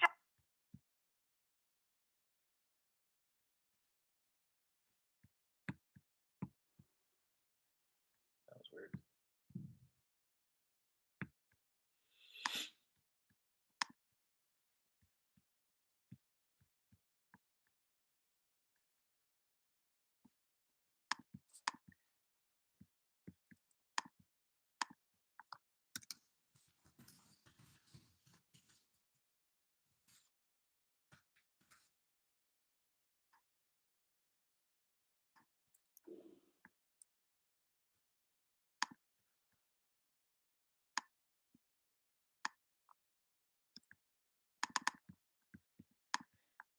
Drafting up this release of earnest money so I can get this over to the title company and they can get the buyer his money back. No point in keeping it tied up.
Say anything about Myrtles? Yeah.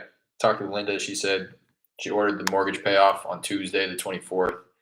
She hadn't gotten it back by when I talked with her earlier.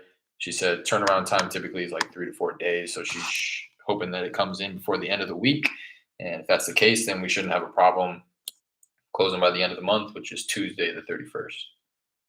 Because that's all they need. And then they just need to draft the HUDs for review. And I had called Myrtle, kind of let her know. And then sent a message over to the buyer, Wendy, and kind of updated her as well. Just let her know, hey, sounds like everybody's looking to get it done before the end of the month. Title company saying this, sellers, patiently waiting as well. Just want to make sure that you and your lender have everything that you need in order to coordinate closing by Tuesday. Waiting on a response from her.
Hello? Yeah. Getting kind of dry.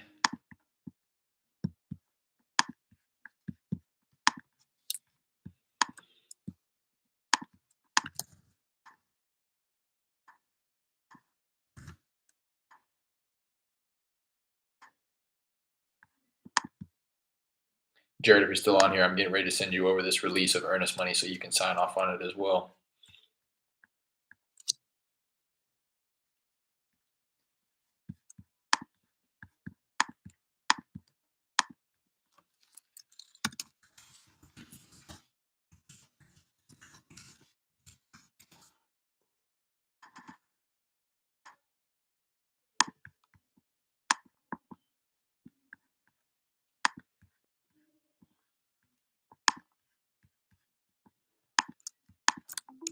Hello.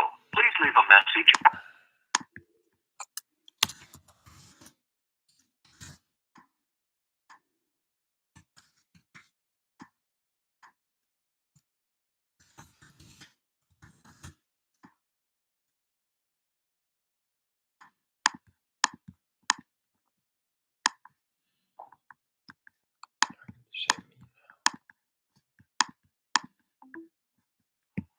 Hello?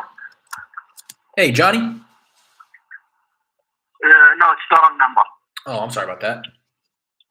No problem. First guy that answers in how long and wrong number. Little frustrating.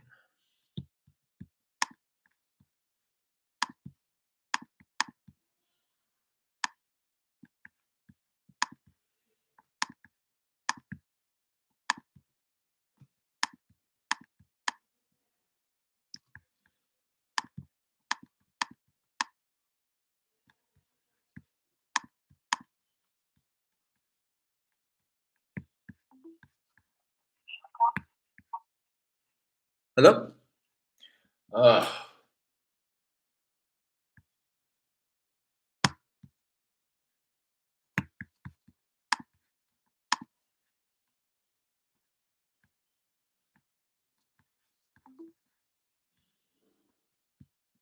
Please leave your Sheesh. Sheesh. Sheesh.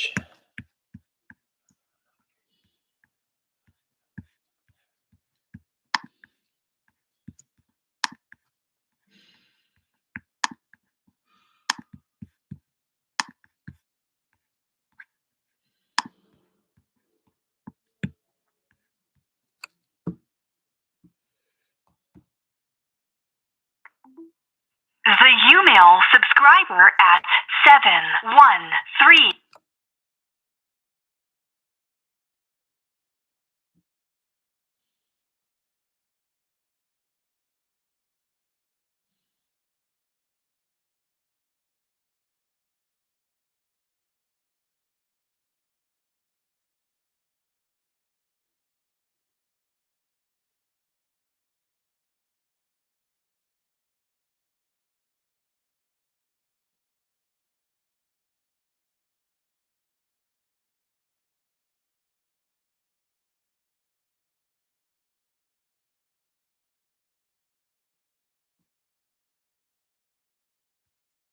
Well, Hi, this is Heather. Leave a message.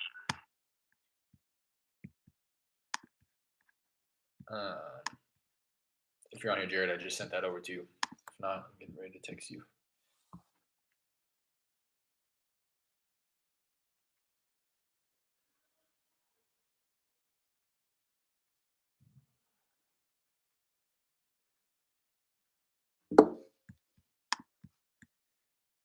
Need another contract here. Now that one busted. Need another 3.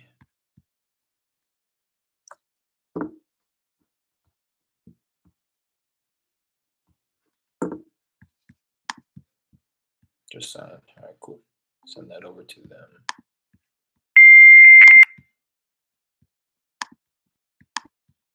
All right, this is pretty bunk.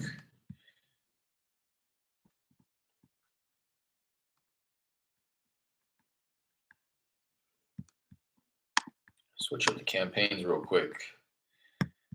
See if that does anything for us.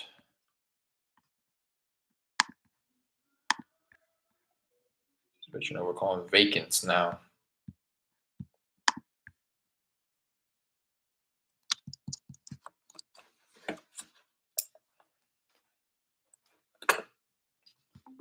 Forwarded to an automatic.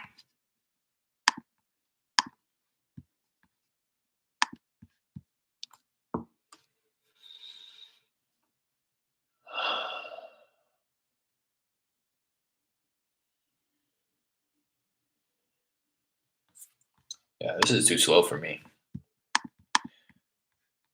Wonder what's going on. Doesn't sound like anything's going on. Customer you have called is unavailable. Going through, connecting with voicemails.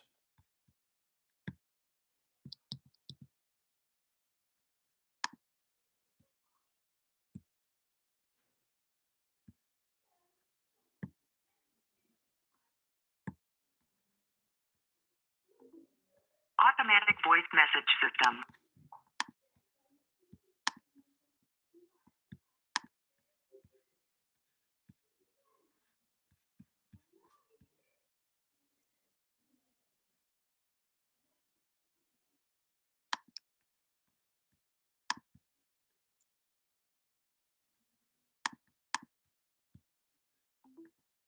Your call has been forwarded to an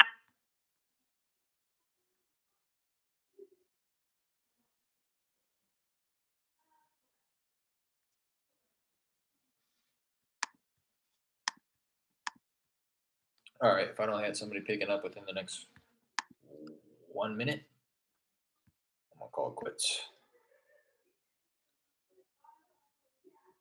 Especially because people are yelling in the other room now. Although, shoot, now that I hear them, I'm probably screaming. They probably hear everything.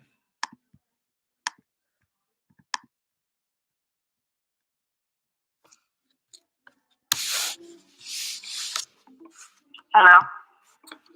Hi, is this Miss Arizona? Yes. Hi, how's it going? This is Derek. Hey, no, no, it's a Hello? yeah, no, it's a little random here. I was giving you a call about a property that I think you may own over on Corpus Christi Street. Okay. Now, on a scale of 1 to 10, how interested do you think she is? 1 being um, so interested that she hangs up on me. Congrats to Jared on the sign. I think you may be misinterpreting that sophisticated one. He had signed a document to cancel a file and get our buyer's earnest money refunded to him. Is Miss Owens? Hello? Hello? Hi there. Is this Miss Owens?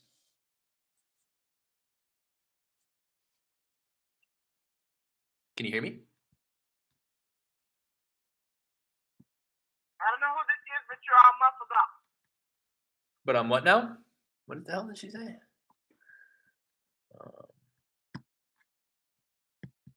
Wasn't who I was looking for. Oh, my bad. I wonder, was the lady that hung up even the right person? The last one was.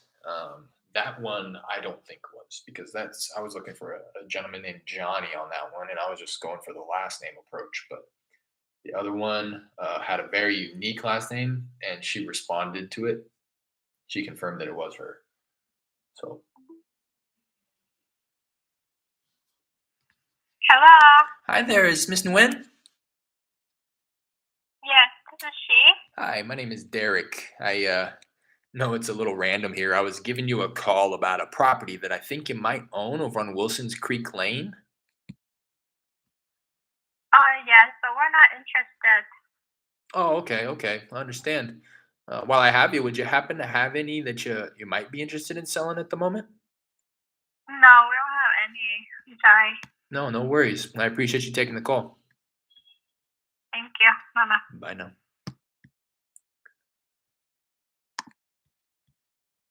What was like? You're muffled up. That's what she said. Oh, I think she was just jumping. She was driving or something. I don't know.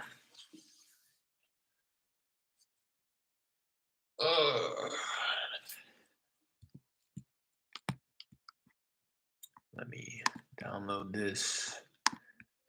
Get it to Citizen.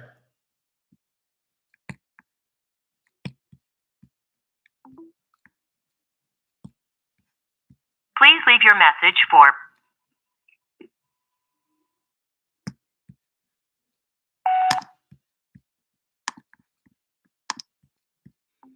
it's been forwarded to an automatic.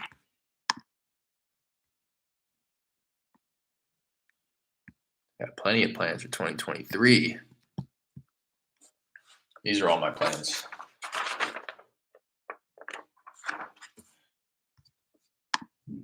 My goals, at least. Hello, Hi, is this Miss Quintanilla? sir. Hello? Hello. Hi there. Am I speaking with Mrs. Quintanilla? No. Oh, okay. I'm sorry about that. I was shut up with the quickness. Hung up with the quickness. Plans for 2023 though? Yeah, do better. Forwarded to an automated.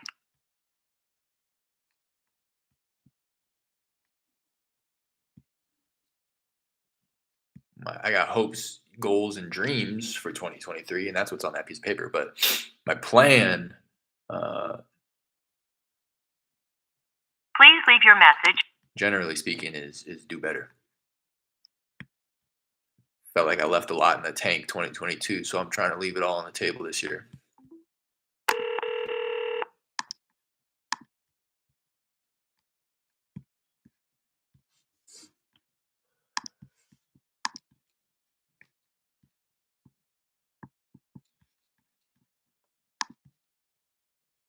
Taking any vacations? Getting married this year since your engagement? That's a great question. So yeah, that's hello. Please leave your message. That's on the to-do list, I guess. It's just, I don't want to plan for it. Neither one of us wants to plan for it. We want to allow it to unfold naturally and happen the way that it's supposed to. Just call me Adams. Leave me a message. And if that means, waiting a little longer than we would prefer, then I think that's going to be the route that we're wanting to take. So we're not wanting to say like, yeah, we got to get married on this day or whatever, but that's definitely on the agenda as soon as possible. Oh yeah, Derek all the way in, trying. But yeah, moving, getting married, Hello. No one is available. getting pregnant. That's something else that we talk about quite often. And shoot, yeah, I mean, I can spit some things off here. 100K revenue in the business is the goal for this year. Calling Dr. Leslie Padilla Dental Office. This is Cynthia. May I help you? Hi, I'm so sorry. I dialed the wrong number here. That's okay. Thank you. And the reason that I do that, the way that I just say that is it only takes me a quick second, and I think it prevents people from flagging the number as spam. Right there, it was like an office setting, so it didn't really matter, I don't think. But somebody who is like picking up their cell phone and they have somebody call them and it's the wrong number, like I feel like they're just so easy nowadays for them to just very quickly block, report the number or whatever.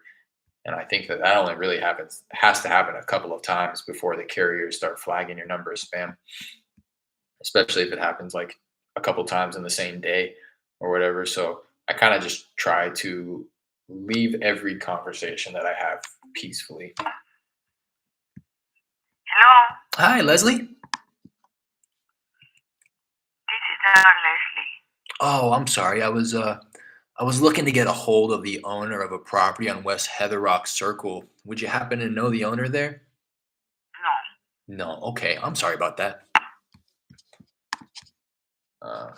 Again, you know what I mean? Like if I can leave the conversations cordially, respectfully, politely, I personally feel like I could just be completely guessing, but probably not. I would imagine that it reduces the amount of times that people flag or report the number as spam at the end of the phone call. So that's kind of the approach I like to take, is just kind of being cordial with everybody, even if I dial the wrong number. I used to just click and hang up and not waste like the 3-4 seconds to just say, oh, I'm sorry, I dialed the wrong number. To an automatic.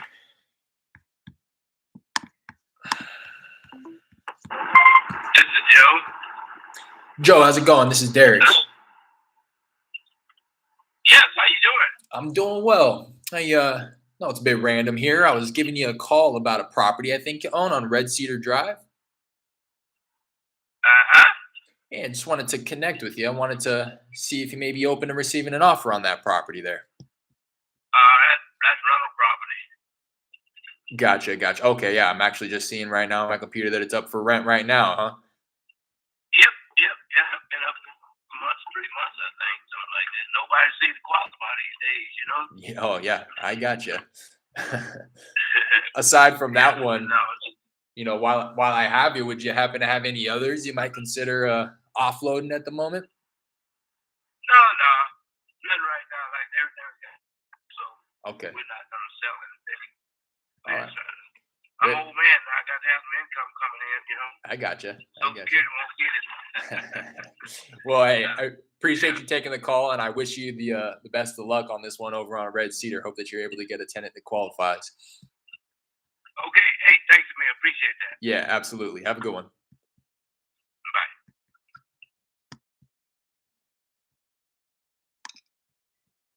Even like that, like, I'm not to toot my own horn, but like Please leave your message. I feel so good about that conversation. That quote. Hello? Hey, Constance. Who's calling? Hey, my name is Derek. I know it's a little random here. I was giving you a call about a property that I think you may own over on Fannin Drive. It's not for sale. Oh, okay, okay. You must be the 800th person to call me. Oh no, Y'all need to take my name off the list. This is ridiculous. Over and over. Yes. Over and over. I've asked for his to be gone off your list. Please, I get the calls from these numbers. I probably have 8,000 numbers blocked. Just stop. I understand, ma'am, and I do apologize for the constant phone calls. I'll Tell be him sure to to. stop. Okay, have a good day. Thank you. Bye now. Try to be nice about it, but like right there, yeah, she's probably gonna block the number. That's just one person that I can't avoid. That came at a perfect time, perfect example.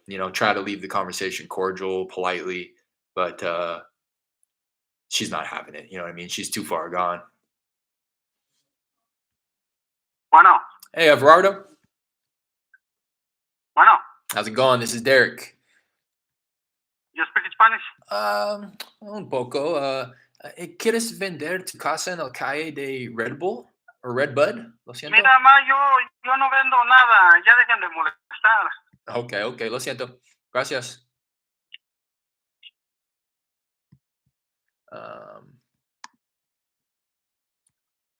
Yeah, that woman was too far gone.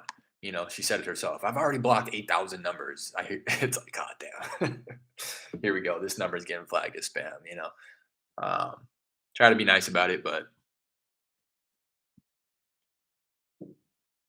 just kind of comes with the territory. Not going to win everybody over.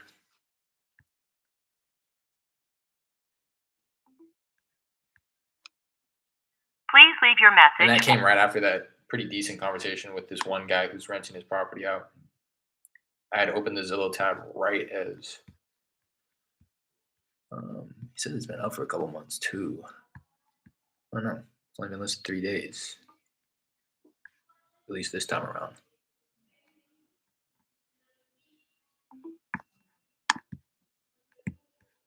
Please leave your message. That'll actually be 200K since it'll be 50-50. Yeah, exactly.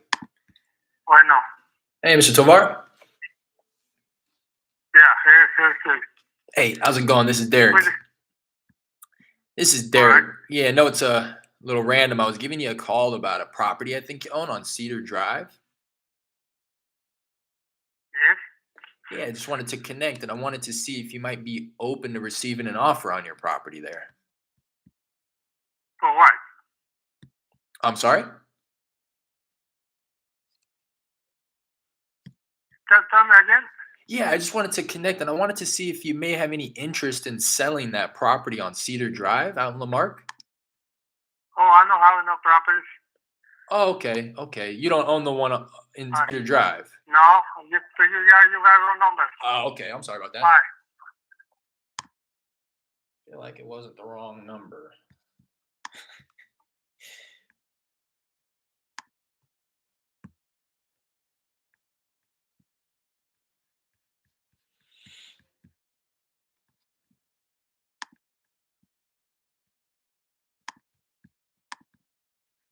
Oh, but I was gonna toot my own horn about that other guy. Like even stuff like that. I feel like people don't really.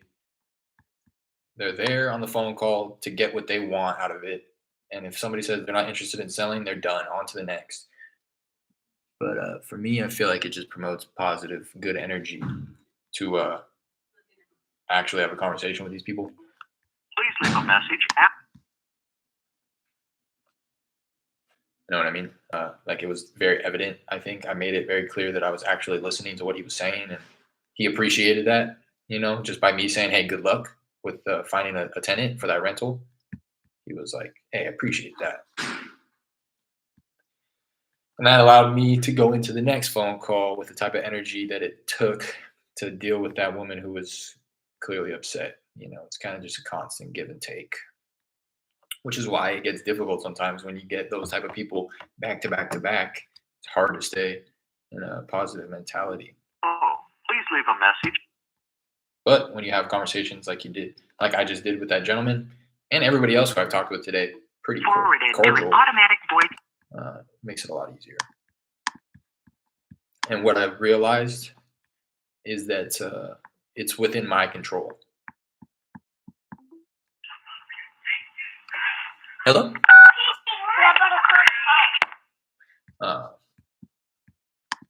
I get to pretty much dictate how it is, obviously, how I respond to what these people are saying and stuff like that, and what type of energy I bring into the next phone call. But also, Your call. Talk to you soon. I get to dictate where the direction of the phone call. Like I have more power in the phone call than I give myself credit for. When somebody answers the phone like that woman, who's before I even say anything, automatically starts letting me have it. It's like, all right, couldn't really have done much about that. But if you've watched me on these calls before, I feel like I'm pretty. Hello? Hi, is this Mr. and Mrs. Jimenez? Yeah, who's this? Hey, how's it going? My name is Derek. I know it's a little random here. I was giving you a call about a property I think you own on Wayside Drive. Not for sale, brother. Appreciate it. Appreciate you. Have a good one. No problem, mate.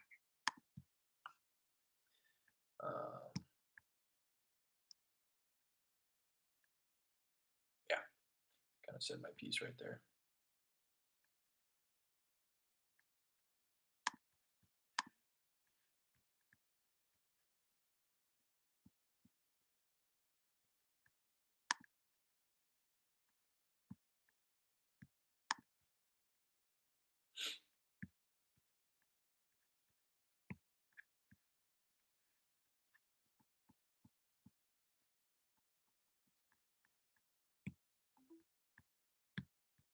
Please leave your message for 7.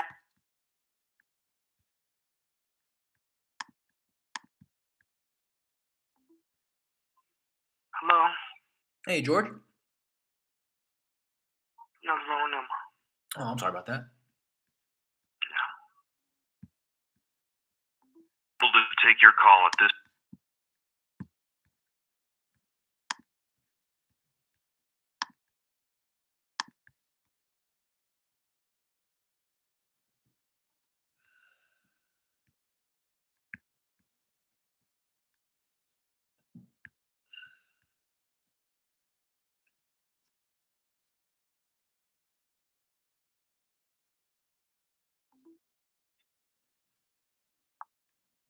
Hello? I rather my Oh. Okay.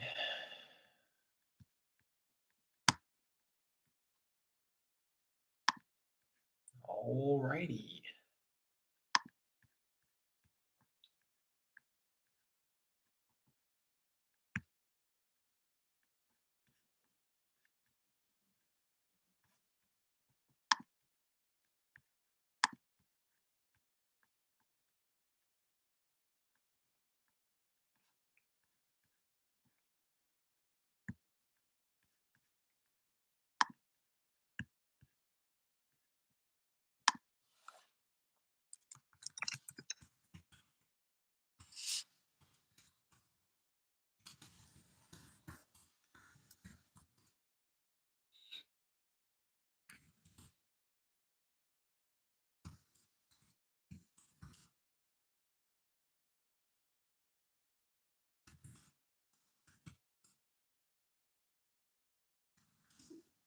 Telephone number 28132.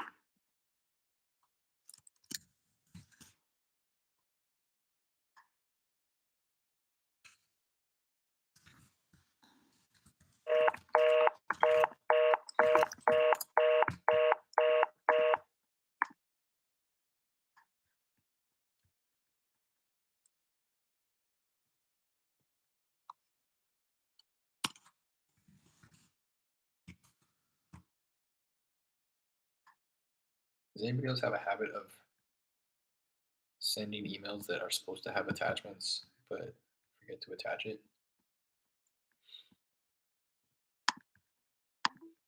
306. Do that like 9 times out of 10.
Hello?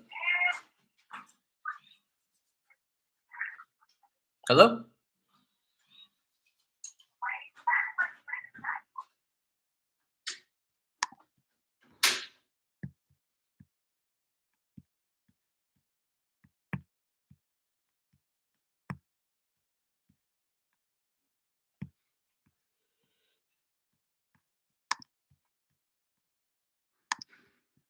Man, I'm a little frustrated. I was on a roll. I was trying to get at least a couple more contacts.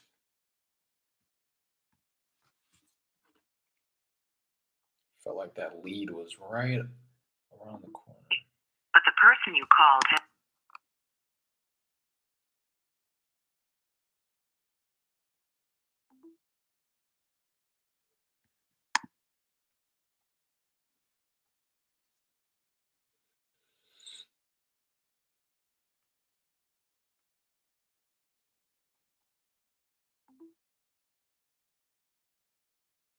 Please leave your message for.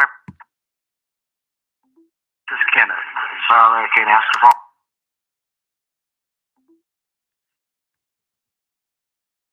Hello? Hello? Hi, Adriana. Hello? Hi there. How's it going? This is Derek. Hey, Who's no, this? this is Derek. I know it's a little random. I was giving you a call about a property that I think you might own on Darling Avenue.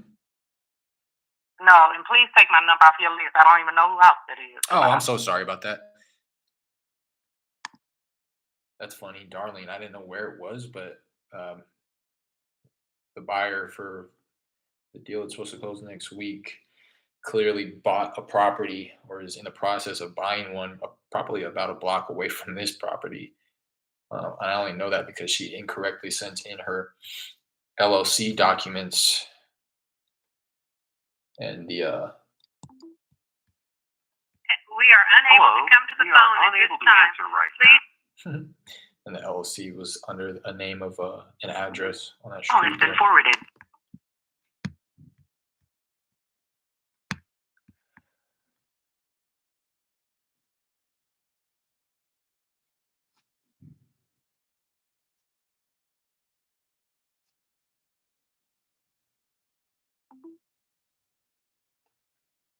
The person you are calling has blocked your phone number. Goodbye. What? The person you are calling has blocked your. Block the phone number? How are they going to block the phone number if this is the person I'm calling? That just goes to show me that some of these are spam.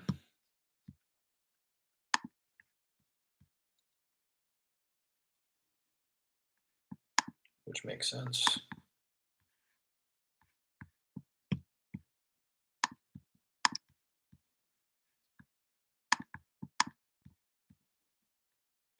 Just straight up, you've been blocked.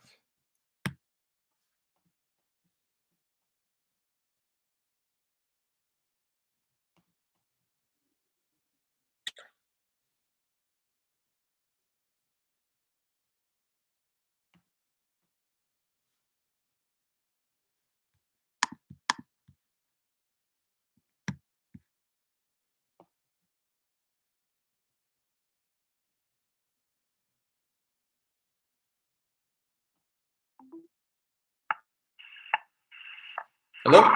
Hello? Hey, John. Who? I was looking for a John. Do I have that number here?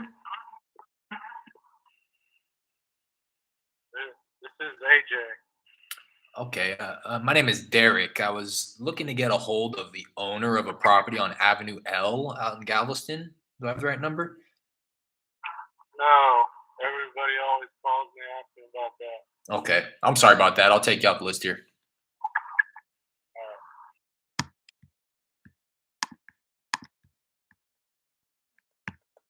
Hmm.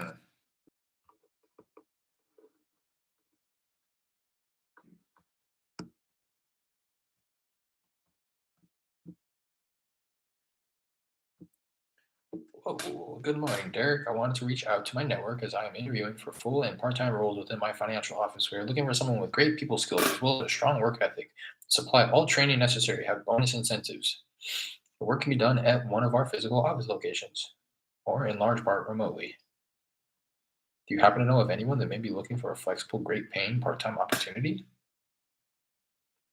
Look out of here. Please leave your message.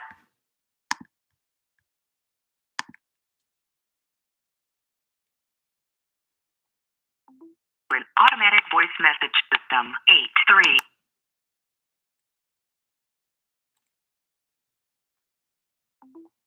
Your call. Leave your name and number, and I'll call you back. All right.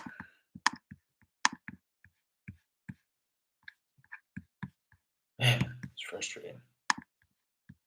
Could be the time of day too. Just Forwarded to an lunchtime.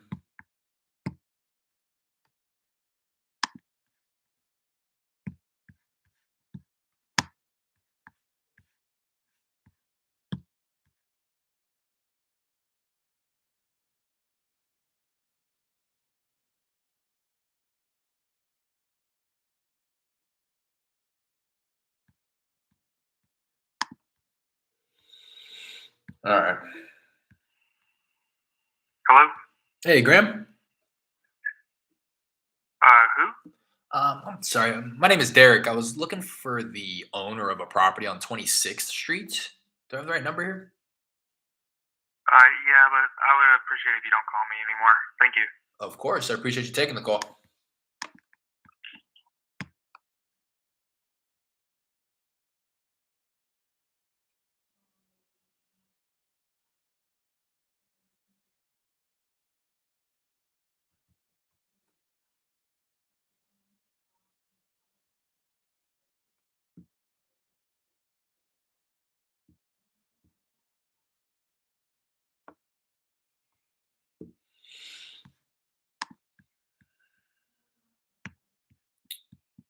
Of course. No one is available. Hello?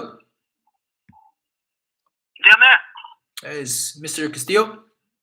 Sí, dígame qué pasó. Me llamo Derek. ¿Quieres vender tu casa en el calle de Shadow? La Shadow. Yeah, Shadow Lane. No. ¿Cuánto da o qué? Lo siento. ¿Cuánto ofrece? Oh, no sé. ¿Quieres vender? No, pero pues si me ofrece buena feria, pues la vendo. Okay. Mi compañera Reina, ella habla español muy mejor para mí. She can reach out if you'd like. Ajá. Pásamela. Okay.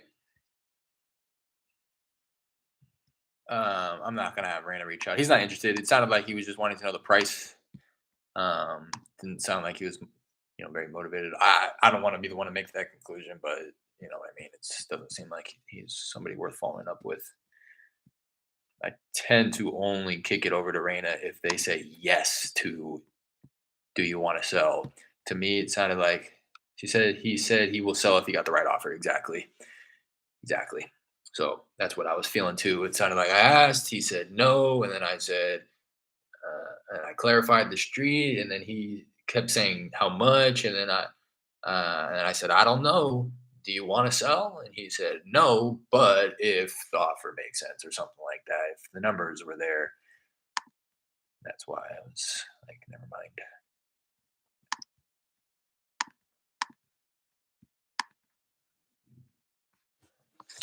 So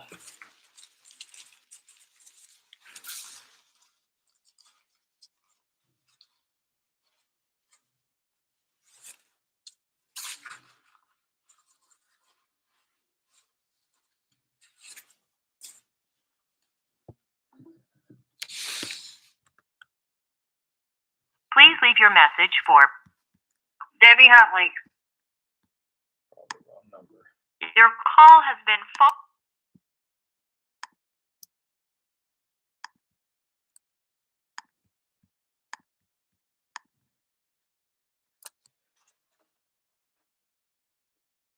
Mhm. Thank you for calling Hatcher Law Firm. This is Tracy. How can I help you? Hey Tracy, I'm so sorry. I dialed the wrong number here. Okay, no problem. Thank you. All right, I'm gonna call it there. 12 contacts. So much longer than it should have. 12 contacts in about an hour 15. Hit a dry spell there. It's like so weird. You can see like I got 1, 2, 3, 4. 1, 2, 3, 4 contacts in 20 minutes, and then it went dry for 20 minutes, and then picked it back up, and then I got 1, 2, 3, 4, 5, 6, 7, 8 contacts in 30 minutes. So there was just a huge gap there where people weren't answering the phone. I had switched campaigns, which seemed to help. But yeah, I'm gonna call it quits there. I told myself I wanted to get at least 12 contacts in before I left, which was exactly that. Wanted to finalize everything dealing with both of the deals here, which I did. Spoke to the title company, buyer and seller on both deals. Looking to finalize that one for next week, and looking to cancel the one that this whole video started with. And then gonna come back in a little bit, hit some follow-ups, take my dog out, and all that good stuff. So appreciate you guys. This was a kind of an eventful one, more eventful than usual, I'd have to say. Appreciate you guys hopping in here. If you haven't already, do me a favor, hit that like, subscribe, notification bell, leave any comments with questions, comments, concerns, suggestions, recommendations. Love to connect with new people. Appreciate everybody who hopped in here. Lorraine, it was a pleasure speaking back and forth with you a little bit about your Idaho potatoes. Look forward to seeing you on some next videos here. Plan on kind of, like I've been saying, getting a little bit more active here, going live. Probably end up going back live tomorrow, doing a little bit of the same thing. So see you guys then. Have a good rest of your day.